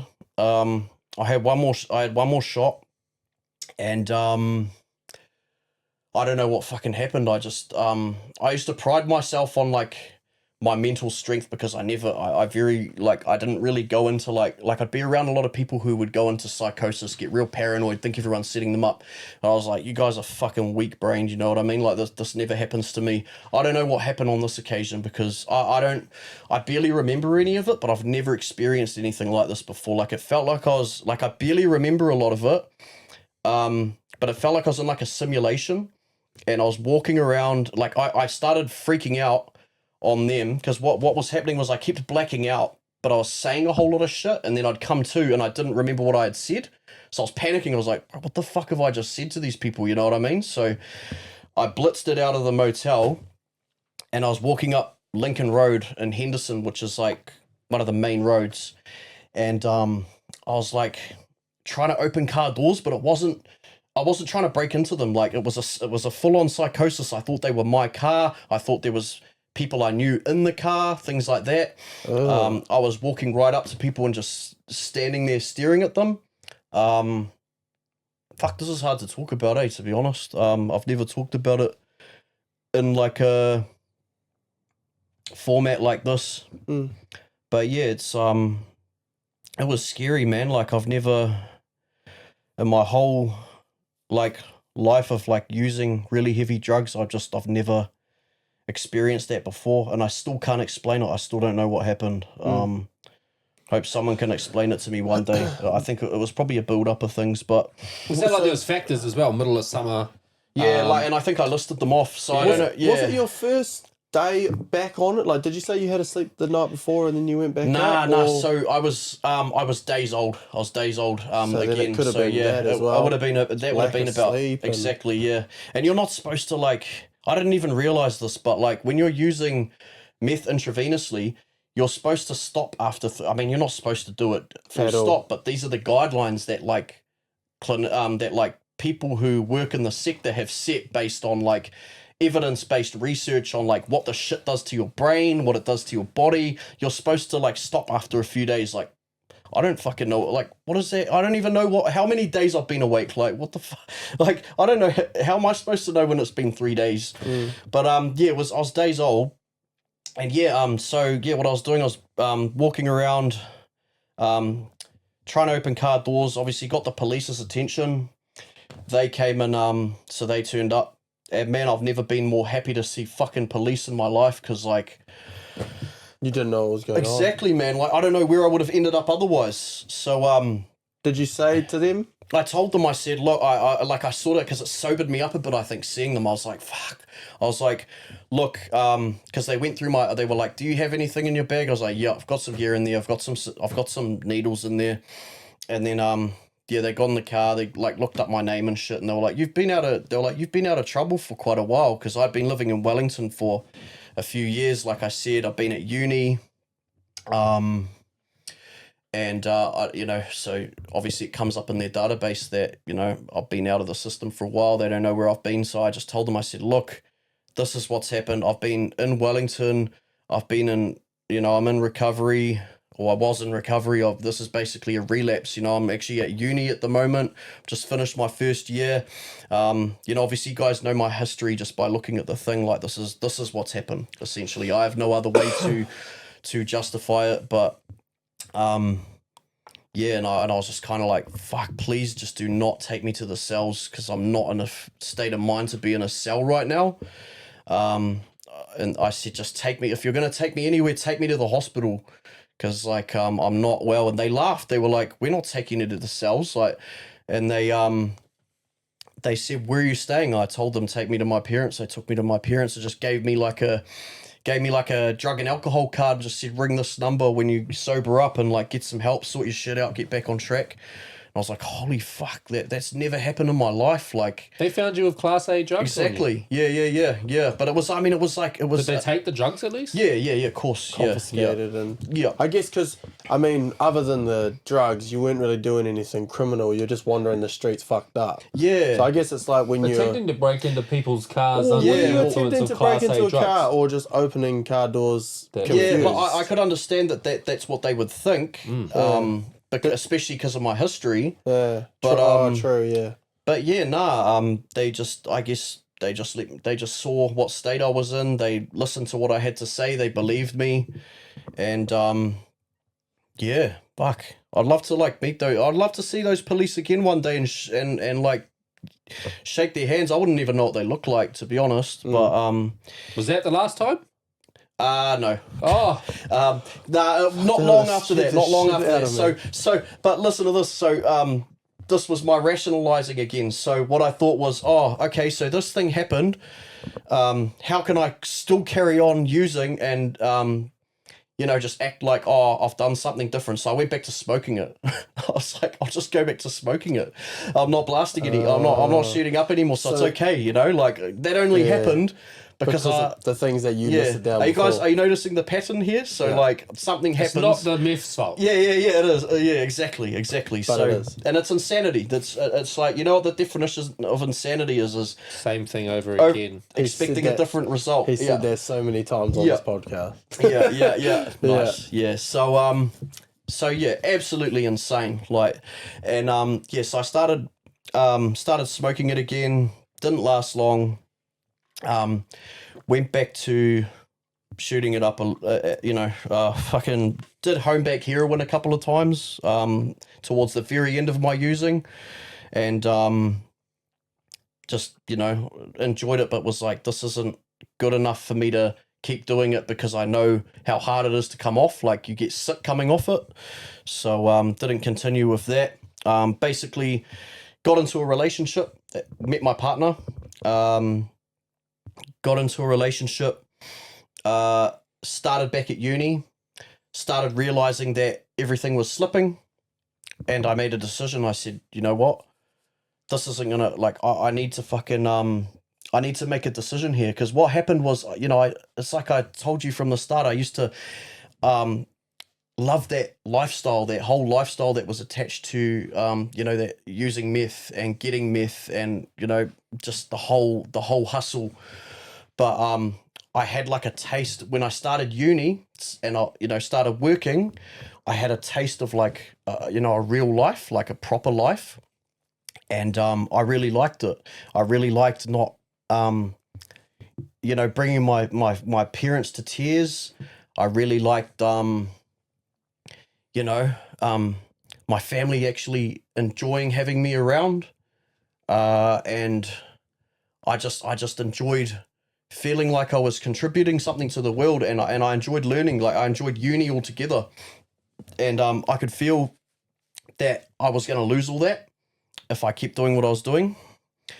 So I had to make a decision, and that decision was that I can't have both. I can't have the drugs, and I can't have a normal, happy, healthy life. It's just not going to work. Because the big thing for me was I loved the drugs, man. Like I loved it.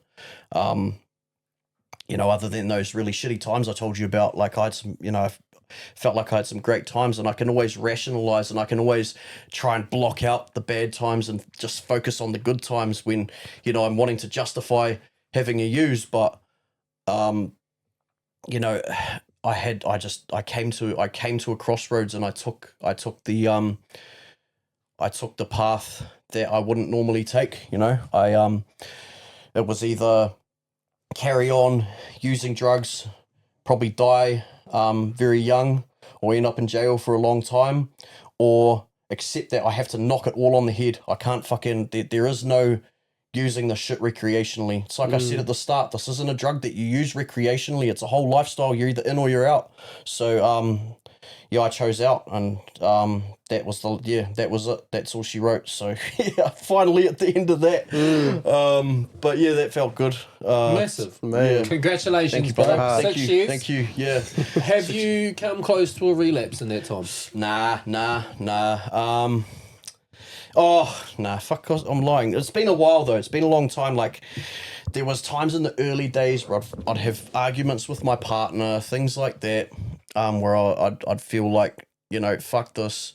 I'm just gonna use and throw it all in. But it's been a long time since, and me and my partner we still have like little arguments and Naturally. stuff. But Everyone does, eh? Yeah, but like drugs don't cross my mind anymore. Like, What's the outlet that's taken the place? friends talking, Massive. Yeah, gym, yeah. Cool. Work. I really enjoy my job, man. It's everything. It's who I am, eh? Like it's I can get caught up in a lot of other shit, politics, and I can get frustrated. I can get annoyed with people, but ultimately, it's my job that restores my faith in humanity every single day, because I can be working with the most like vulnerable people who have lost fucking everything, and then just hear the most profound self-aware shit come out of their mouth. You know what I mean? And like, and meanwhile I'm like, the night before or whatever, I've been sitting at home like fucking just ungrateful, it's just salty because baby's not sleeping well or whatever, or like fucking I can't find anything on TV I want to watch, or I fucking do that every day. Yeah. or some shit like Legit problems. Yeah. And then like, so it keeps me in check. Like, just like, bro, I've got so fucking much, like, not necessarily like materially, but just in terms of love, that's what it is. Well, there's value in its own worth. Yeah. Do you know what I watch when I get bored? What? Keep the Change podcast. Oh, not making a statement podcast. Well, I'm in it, so I don't watch it. but Keep the Change is good. It's Yeah. like all about like the economy in New Zealand and like ways to like True. utilize your assets and Yeah. to build income other ways and stuff like that. It's real good. That's good, yeah. Yeah, he's like an Nice. accountant, but he's real helpful shit. I listen Man. to it on the way to work and stuff. I watched Diary of a CEO or listen to that in the background. And that's a really good podcast. Oh, yeah, I've really watched a couple informative. episodes of that. It's really well done. It is, yeah. He's got some great guests, Yeah. great conversation. So that's a good plug. Diary of a CEO. Go check that one out. Yep. And if you guys are tuned in, watching us, subscribe, like, comment, all that shit. Share us out and get it out there. Do you think your studies and your mahi helped you better understand yourself? 100%, man. 100%. Like, obviously, I started off studying criminology, and what I learned, what I discovered is that I'm a fucking nerd for like the theoretical side of it. Like, I love the theory, man. Like, it really helps me to understand things from like a concise perspective, and like I don't want to like, because a lot of people find that stuff boring. So, but I don't, and I guess the reason why is that for me it helps me make sense of like everything I've been through, like everything around me. Because the thing about like humanity and you know, us as humans is that we're not rational beings. Like sometimes, you know, we behave in ways that can't be explained by logic because we're fucking emotional and yeah, like I guess oh fuck, I don't know where I was going with that, but I get what you're saying though, because Yeah. a lot of people do act on emotion, not on logic. Exactly. You see a lot of people going, "Oh, I couldn't.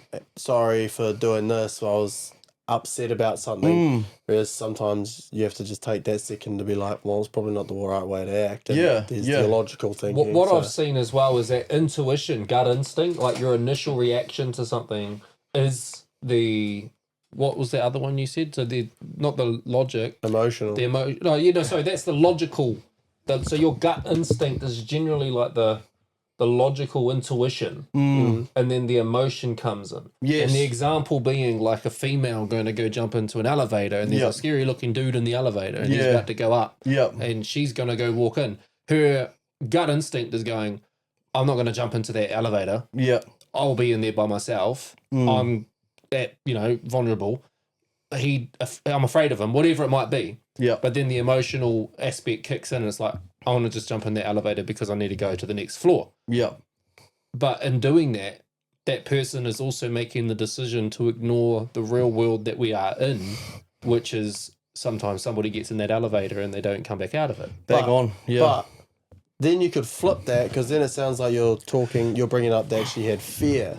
Because the first initial reaction is an emotion, which is fear. Oh, fuck that. He looks scary. I'm not going to get in there. But then she's like, Based on logically- real world Yeah, situations. but then you could also say that the second part was logic, because logically, I need to get up there, so I'm just going to go in there. Yeah. So that's... Do you know what I'm saying? So Yeah, it could work yeah. both perspectives. Yeah. Yeah, it could. But in that scenario, emotion is driving the logic. Like, you know, in her decision making, you know emotion comes into play. Do you know what? Sorry, but I watched Scary Movie 3 last night. Oh, with yo. Shania, and you know that part where they're like, but how did they go to sleep and then wake up dead? And she felt yeah, like we were just arguing about that. Bro, and that's That's Kevin what I- Hart. Yeah. That's Kevin Hart, like OG little Yo, young Kevin Hart bro, before he's a big That star. is literally what I felt like we were just doing this then. Yeah. Fuck, I love that movie, eh? Bro, it's cracker. Yeah.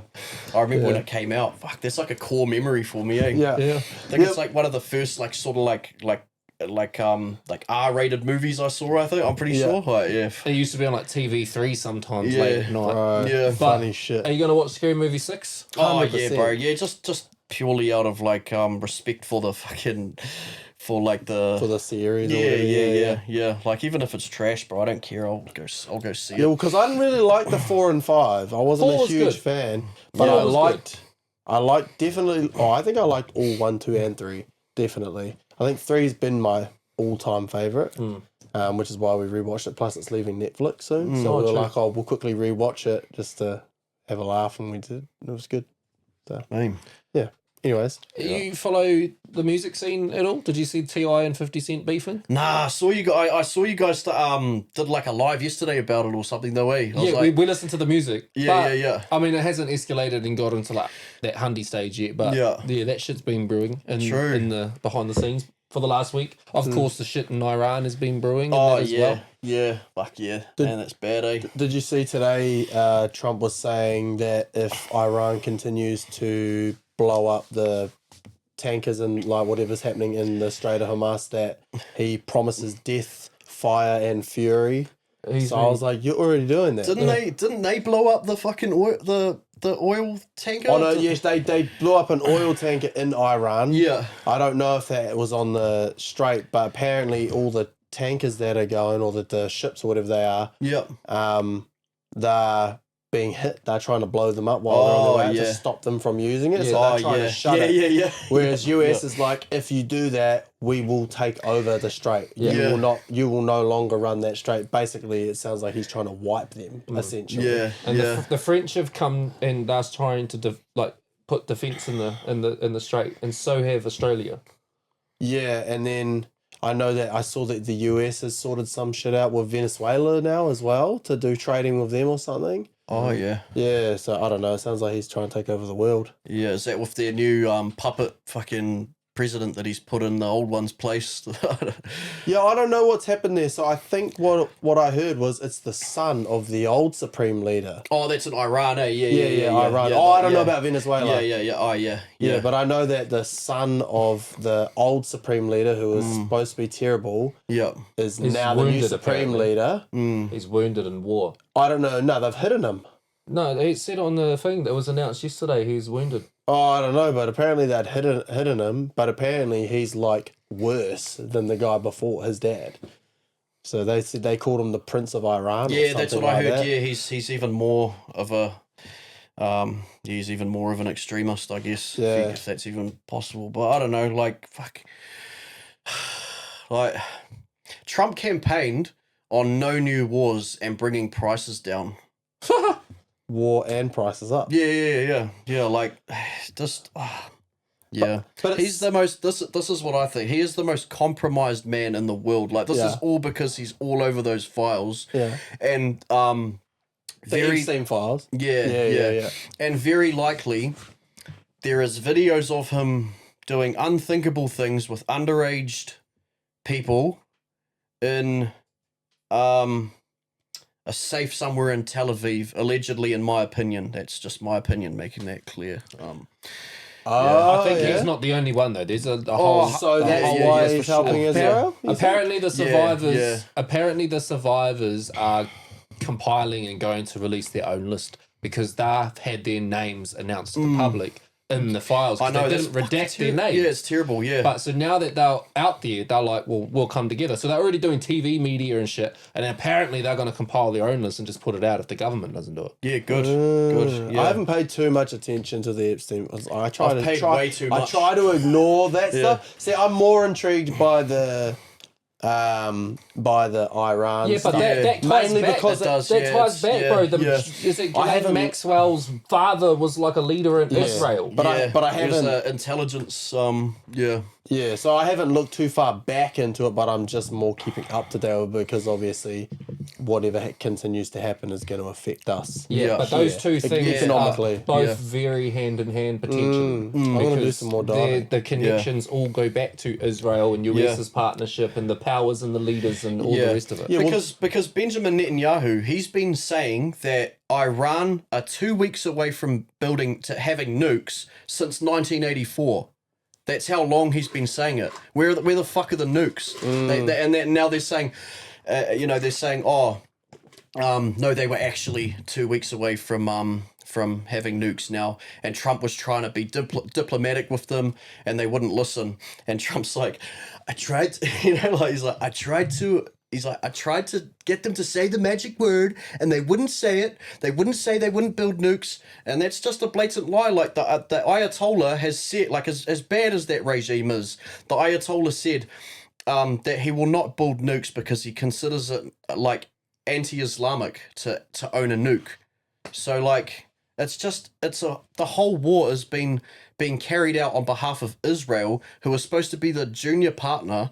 And somehow they're able to get America and Trump to like carry out fucking war crimes on their behalf. Like, does that make sense? Like, what have they got on them? Like, you gotta, also, from what I was saying about with the barber, the barber here was telling me about it, and he was saying, it ties back Israel to 1953 or something like that. Like, you'd have to next time you're in there, get him to tell you about what he's telling me, because it was out the gate. Like how far back it goes into what's coming and all this sort of shit. He's like, yeah, man. Conspiracies are never ending. Yeah. Like you can have all of, well, no matter what, even if they release all of the Epstein files, even if the government came out and said full transparency, this is what happened, we still just got to believe what they're telling us, because we're never going to know the facts. We're never going to know the whole truth of everything. Yeah. They're only conspiracies until they're prophecies. So the people that were back in the day saying this is going to happen, that's a conspiracy. But then when it happens, they go, oh my God, he's a prophet. He said that was going to happen. If you throw enough darts at the dartboard, you're going to get a bullseye. You run around like headless chickens saying this is that. Sometimes it's going to be this and that. But that's what half the people are doing. They're looking at things and looking at the facts that are there now and trying to compile things into what they think is going to happen in the future or what they assume the plan is. The regime or whatever you would call it, what's about to happen. What I'm gutted about is what was about to happen was the UFO files were supposed to be released. Yeah. And I guess that's taken a backseat. It was like almost like how much shit can we chuck out there to just scramble everybody's minds to distract the world from facts. Yeah. Next minute, UFO files, wars, World War III. Yeah. It's pretty handy shit. Can I just say that Trump is making more enemies now? This just came out 23 minutes ago. Ooh. So I think this has been like the story has been around for since today. What is it? But Trump asked Spain's leader if they could use their bases. Right. Trump said no. Oh no, not Trump. The Spain prime minister, whatever, said no. Trump then threatened, we're going to cut off trade routes to you, Which I think they did, yeah. if you don't allow us. And what the European leaders said was the position of the government of Spain can be summarized in 3 words: no to war. Oh, yeah. So That's Trump's a dick. That's diplomatic. Yeah. Yeah, I mean, that's all crazy shit. If we go back to yourself, bro, you've got your degrees, you've got your studies, you've got your life, you get yourself set up. You're now drug-free, 6 years clean. That's massive. Cheers. Massive. You're no longer in the world of thinking about relapse, drug use. You're not making those excuses and finding reasons, whatever. You're where you are today and you've found that successful out. What advice can you put out there to anybody else that is stuck in that, bro? Far out. I mean, I think a big part of my journey was with higher education. And I mean, I can only speak from myself and to people who I guess sorry, I'm a bit tired, but You're right, bro. I'll take that back to okay, so what I would say is think about what you want from life. What do you want from life? You know what I mean? Because surely there's got to be more to, just endlessly going around in circles, using drugs, or maybe there's not, in your opinion. You know what I mean? But that's up to you to figure out. But what I did, and this may work for some people, this may not work for others, but find a life that you want, find a life that you value, that you value over drugs, and start building. Just build that life, and you get to a point where you have to accept that you can't have both. That's a bit, I mean, fuck, I don't know if I explained that well, but it's just, the biggest thing for me is just accepting that I can't have my cake and eat it too. You made a decision. Exactly. Yeah. What do you want out of life? Fuck, what are you doing? Yeah. What are you doing? What the fuck are you doing, bro? Why are you vacuuming your driveway at 3 in the morning? Why are you fucking pulling apart your fucking neighbor's lawnmower?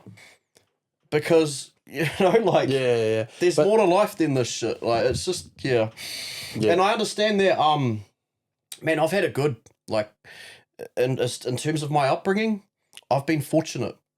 So I have to stay humble in that regard, because I'm a huge believer in that equity is a real thing. So not to take anything away from my grind, from the hard work I've done to get to where I am, other people that are less fortunate than I was growing up will have to work harder than I did to achieve at the same level as me. And I have no problem saying that. It's the truth. It's the truth. So for me to like sit here and say, if I can do it, you can do it. Fucking anybody can do it. You know, it's not that simple. I think people need to, you know, be like, come to terms with how, you know, where they are in the world and work with it. Because I'm really fortunate that I've always had my family to look to for like a sense of normality. Like, because I know a lot of people, including friends of mine that haven't been so fortunate, who, you know, they need social services and public services to help them bridge that gap. I just needed to get clean, and then my family will help me. You know, they won't help me when I'm using, but they'll help me when I'm clean. Some people don't have that. You know, that's real talk. So like, campaign for a government that puts more money and effort into services that help our most vulnerable and impoverished communities, so that they can achieve at the same level as everybody else. So you've actually got an even playing field before, you know, we start doing that, before we start pulling that whole, like, fuck, you just need to work harder and pull yourself up by your bootstraps and, like, you know, get that pipe out of your mouth and shit. Like, it's, you know, it's not that simple. It's you know, people have endured a lot worse trauma and abuse than I have. Like, all the trauma, the majority of, like, I had low self-esteem issues because I struggled at school, you know what I mean? Because I struggled to concentrate, and I didn't understand that I had an underlying condition that, you know, made it difficult for me to concentrate, so I just thought I was stupid.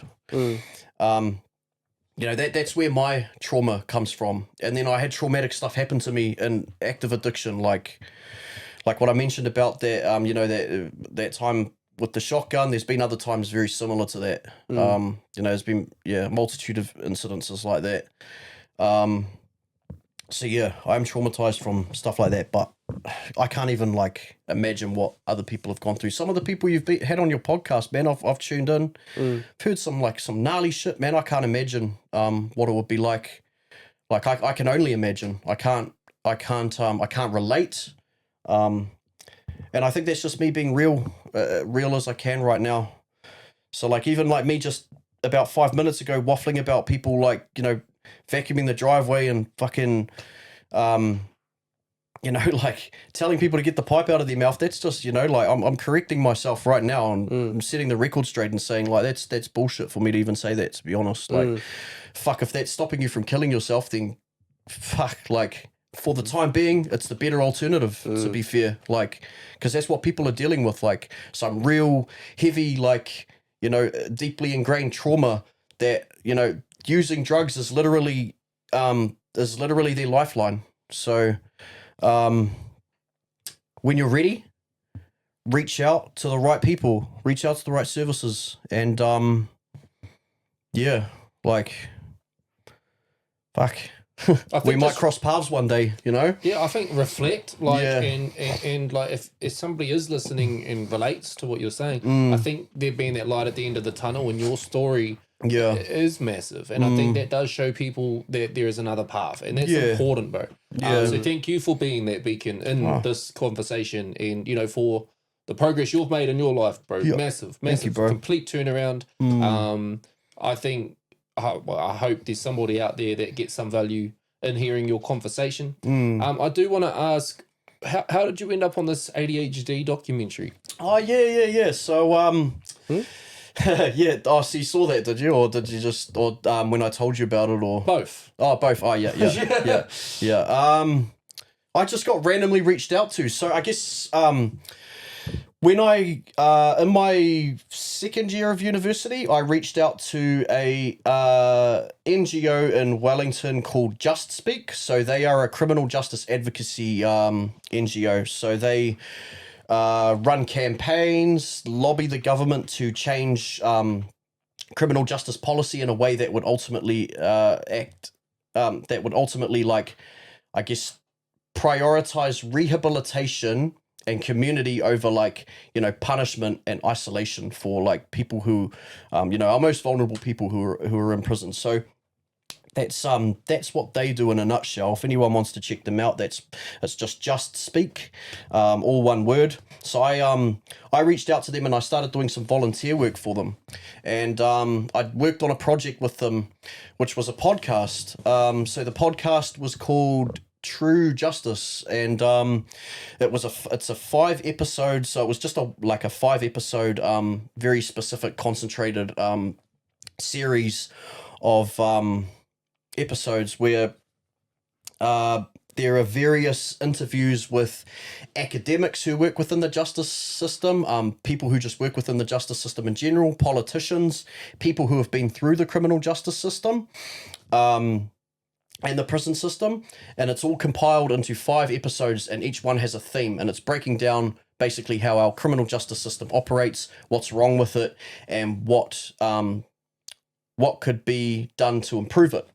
So I did that. I started off at being an interviewer and also being interviewed, and then they offered for me to host the podcast with this Kiwi actress. Her name's Anna Scotney. She's been in a couple of movies, a couple of international shows as well. But so me and her co-hosted it, and it was like a scripted, edited thing, but we all played a part in like writing that script, so it was still from us, but it was just it was supposed to be a very specific thing as opposed to like a long format, you know, discussion and conversation.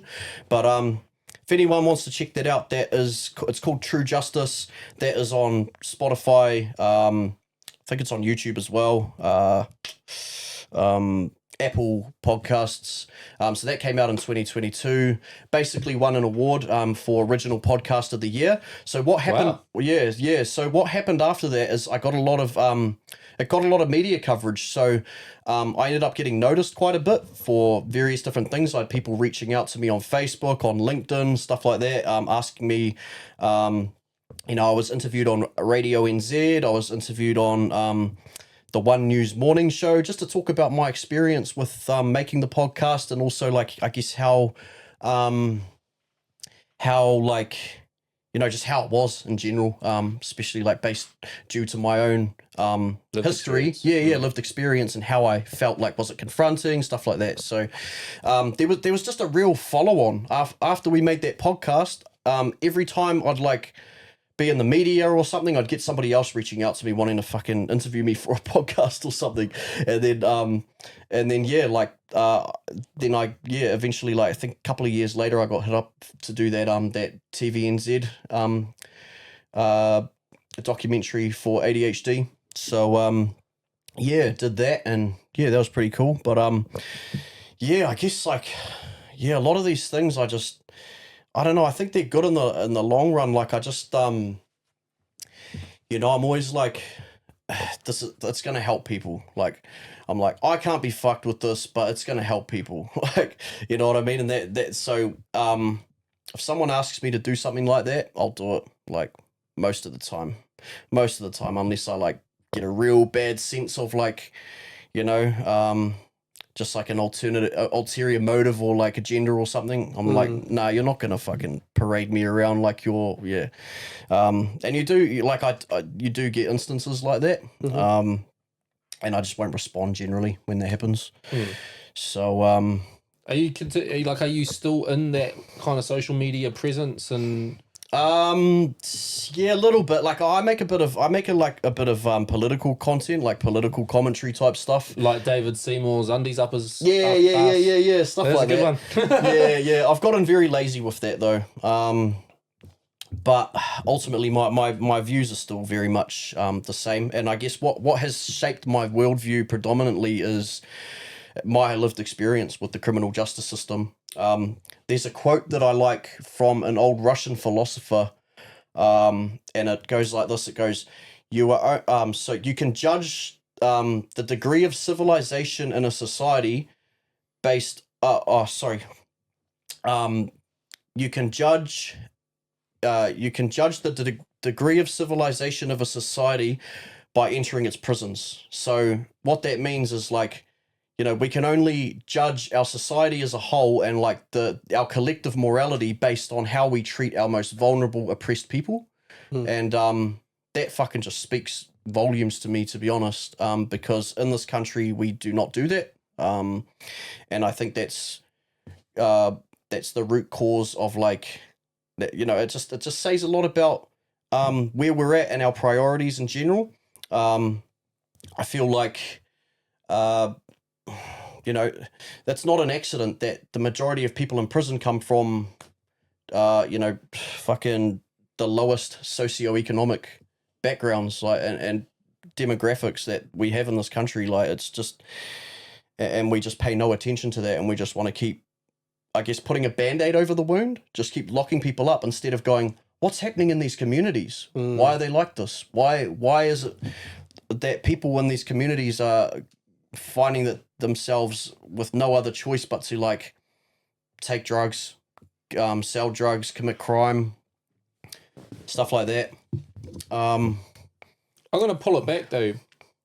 I understand, you know, in a general sense, and you're talking a kind of across the board, but, you know, somebody like Brenton Tarrant, I hate the fact that we house him. Oh, yeah. And I feel like he doesn't deserve getting fed meals. You know? I and agree. I feel like there is that aspect to it where there's definitely probably some scenarios where the justice system is letting people down. Yeah. But there's also scenarios in which our justice system is doing too much. Too much, yeah. Okay, yeah, I can understand that. Like, I'd agree. I think there's always going to be a place for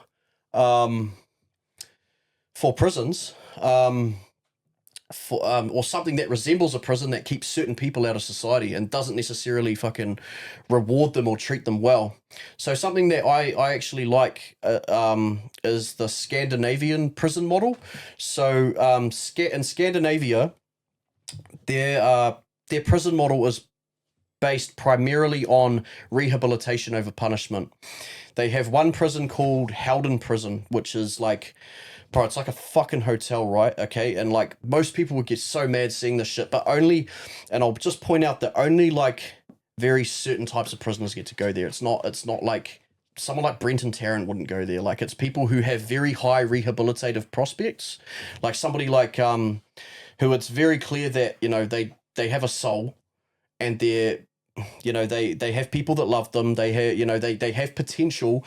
They've just, you know, have just got a raging drug addiction that's essentially motivating them to commit crimes. And I guess the thing about Norway is like a lot of people who are really keen on like just punishing the shit out of anybody, you know, like just punish, is that Norway have one of the lowest recidivism rates in the world, and they're generally like they've got a thriving economy.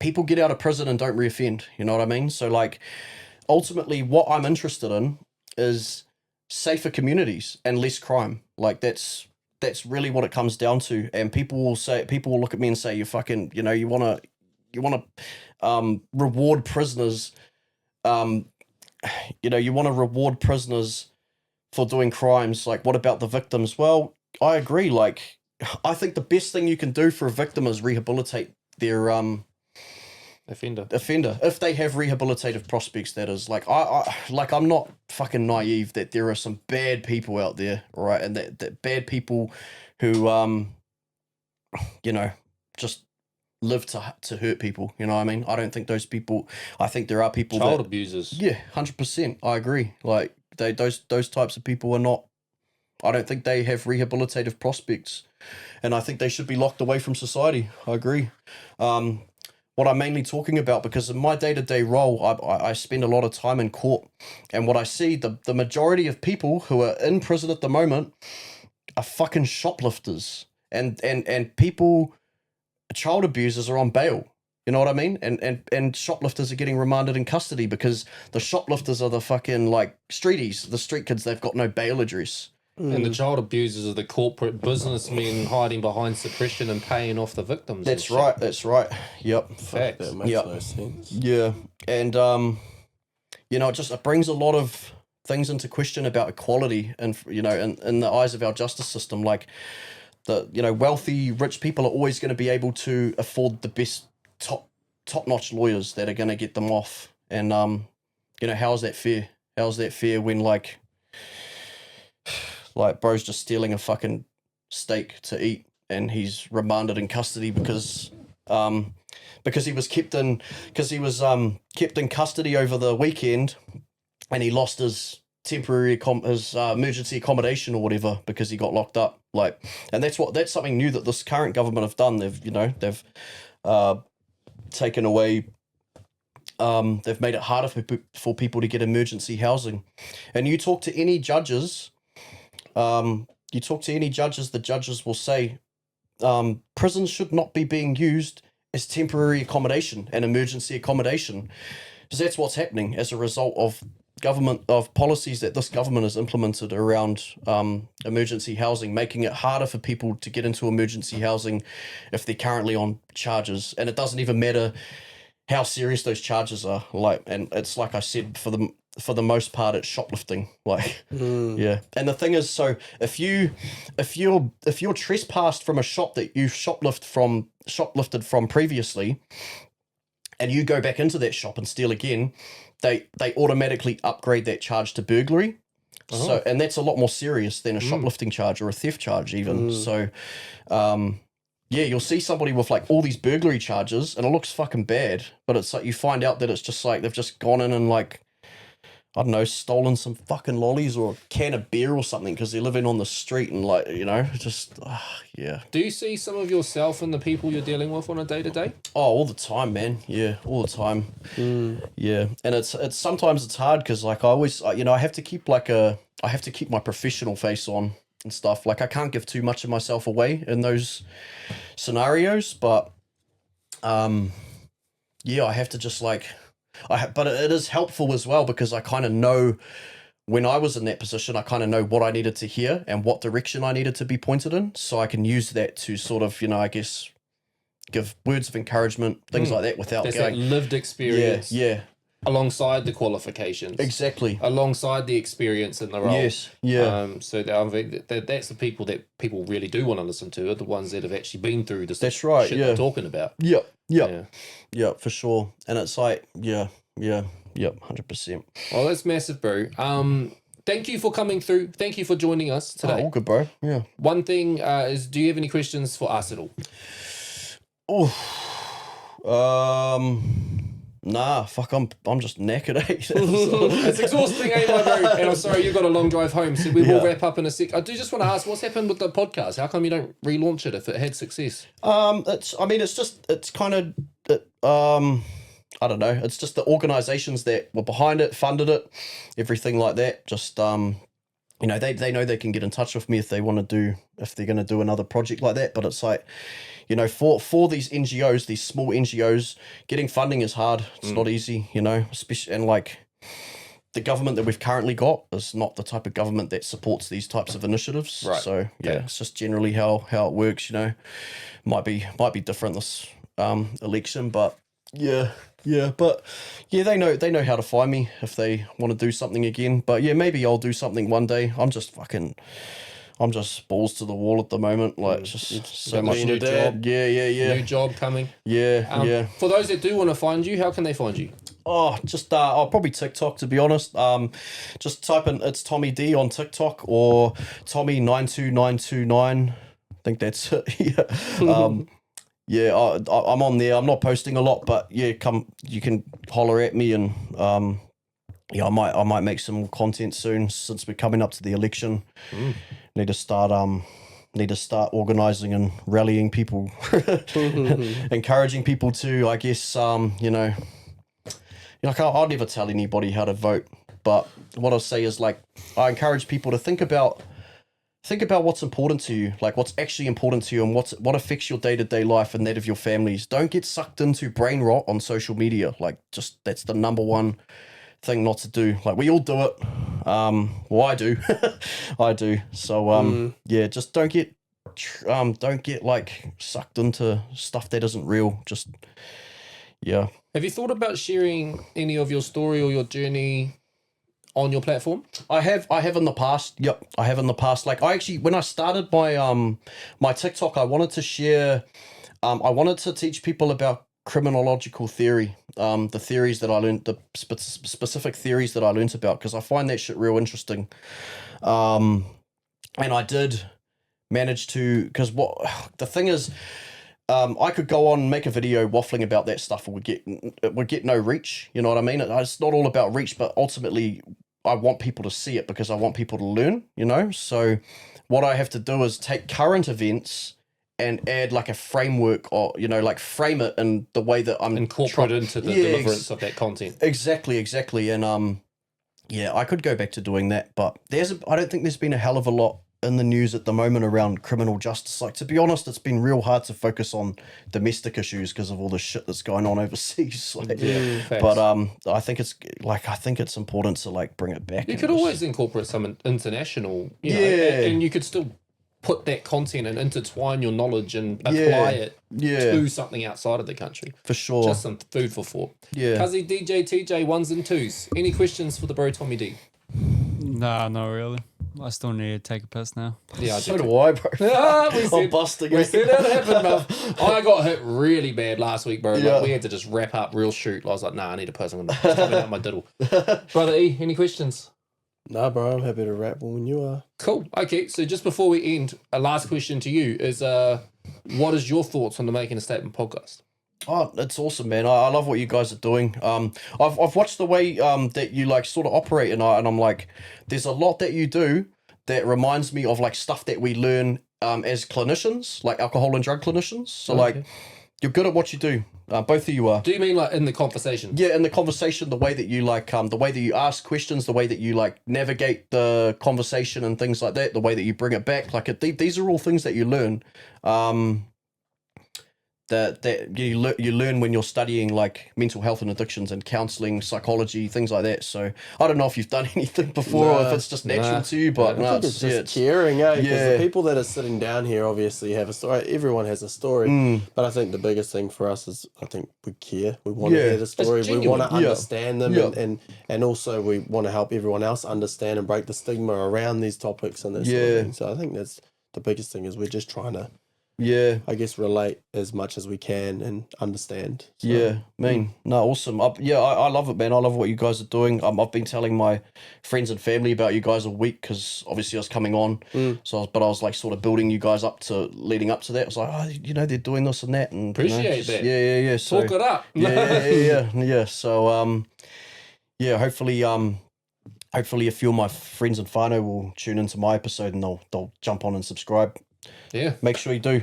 Plug it. If you are tuned in, if you have watched this entire length of the podcast video, drop a comment right now and let us know your thoughts on this episode. Also, let us know who you might want to see us sit in this seat or what stories you might want to hear. I'm telling you, I want to have a medium come in here, do a seance and prove these huckabookers. No, I don't want to be on this episode. And I'll never come back in here again. At least it's not my house they'll get haunted. Exactly. I'll be sitting in the kitchen looking out the window going, fuck that room. Like the letter yes came up on the board. Oh, no. No, thank you for coming through, bro. Cheers, bro. I appreciate that. We wrap up, as you mentioned, in the middle of the episode for what are you grateful for? Showing that appreciation. Gratitude's important. What are you grateful for in the week that's been? Oh, grateful for opportunities. Yeah. Yep. That's what he was going to say.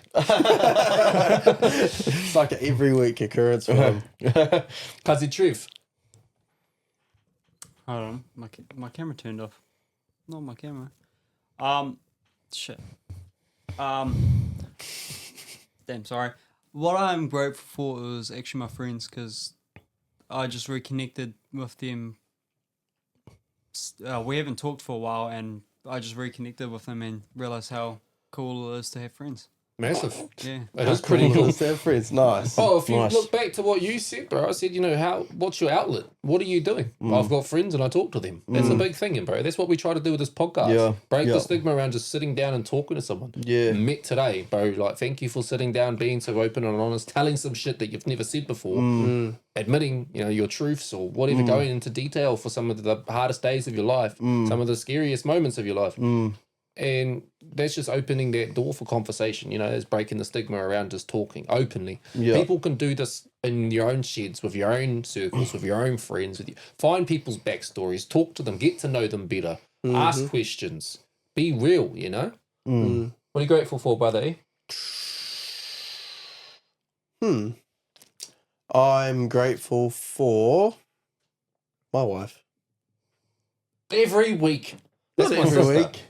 Not every week. Nah, she just does heaps, man. Like, you know, she had so Layla fell over on Sunday, scraped her knee, so she was all upset about that. It wasn't even that bad, but she was all upset about it.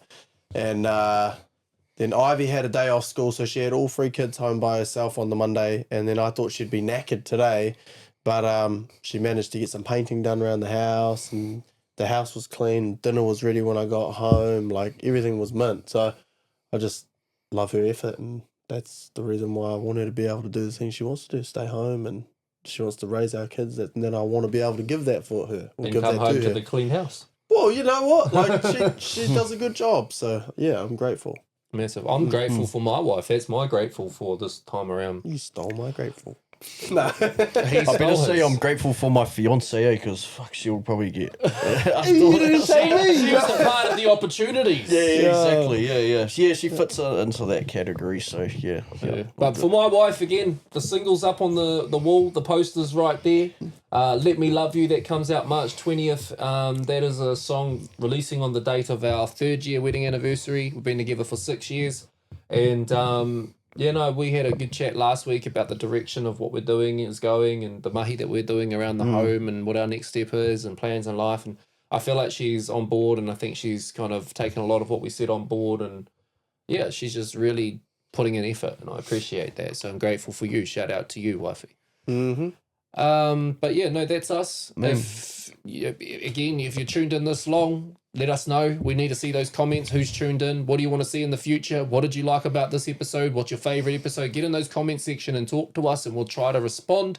Thank you for coming through, Tommy D. I really do appreciate it. Anybody that is tuned in, this was an uncensored, unfiltered, unscripted, and unedited conversation with the bro Tommy D. I hope you guys pulled something from this episode. You can check us out at makingastatement.co.nz. You can also get our merch, which is up on display over here and available on Afterpay if you need that tech money. But that's me, Cuzzy DJ TJ. Thank you for holding it down behind the scenes on the 1s and 2s, and brother E. Bye. I'm Ethan. Gonna happen as fire but fighter, ain't nobody putting it down. I'm holding it down, no common grounds, and making a statement is the way to claim that you're running the town.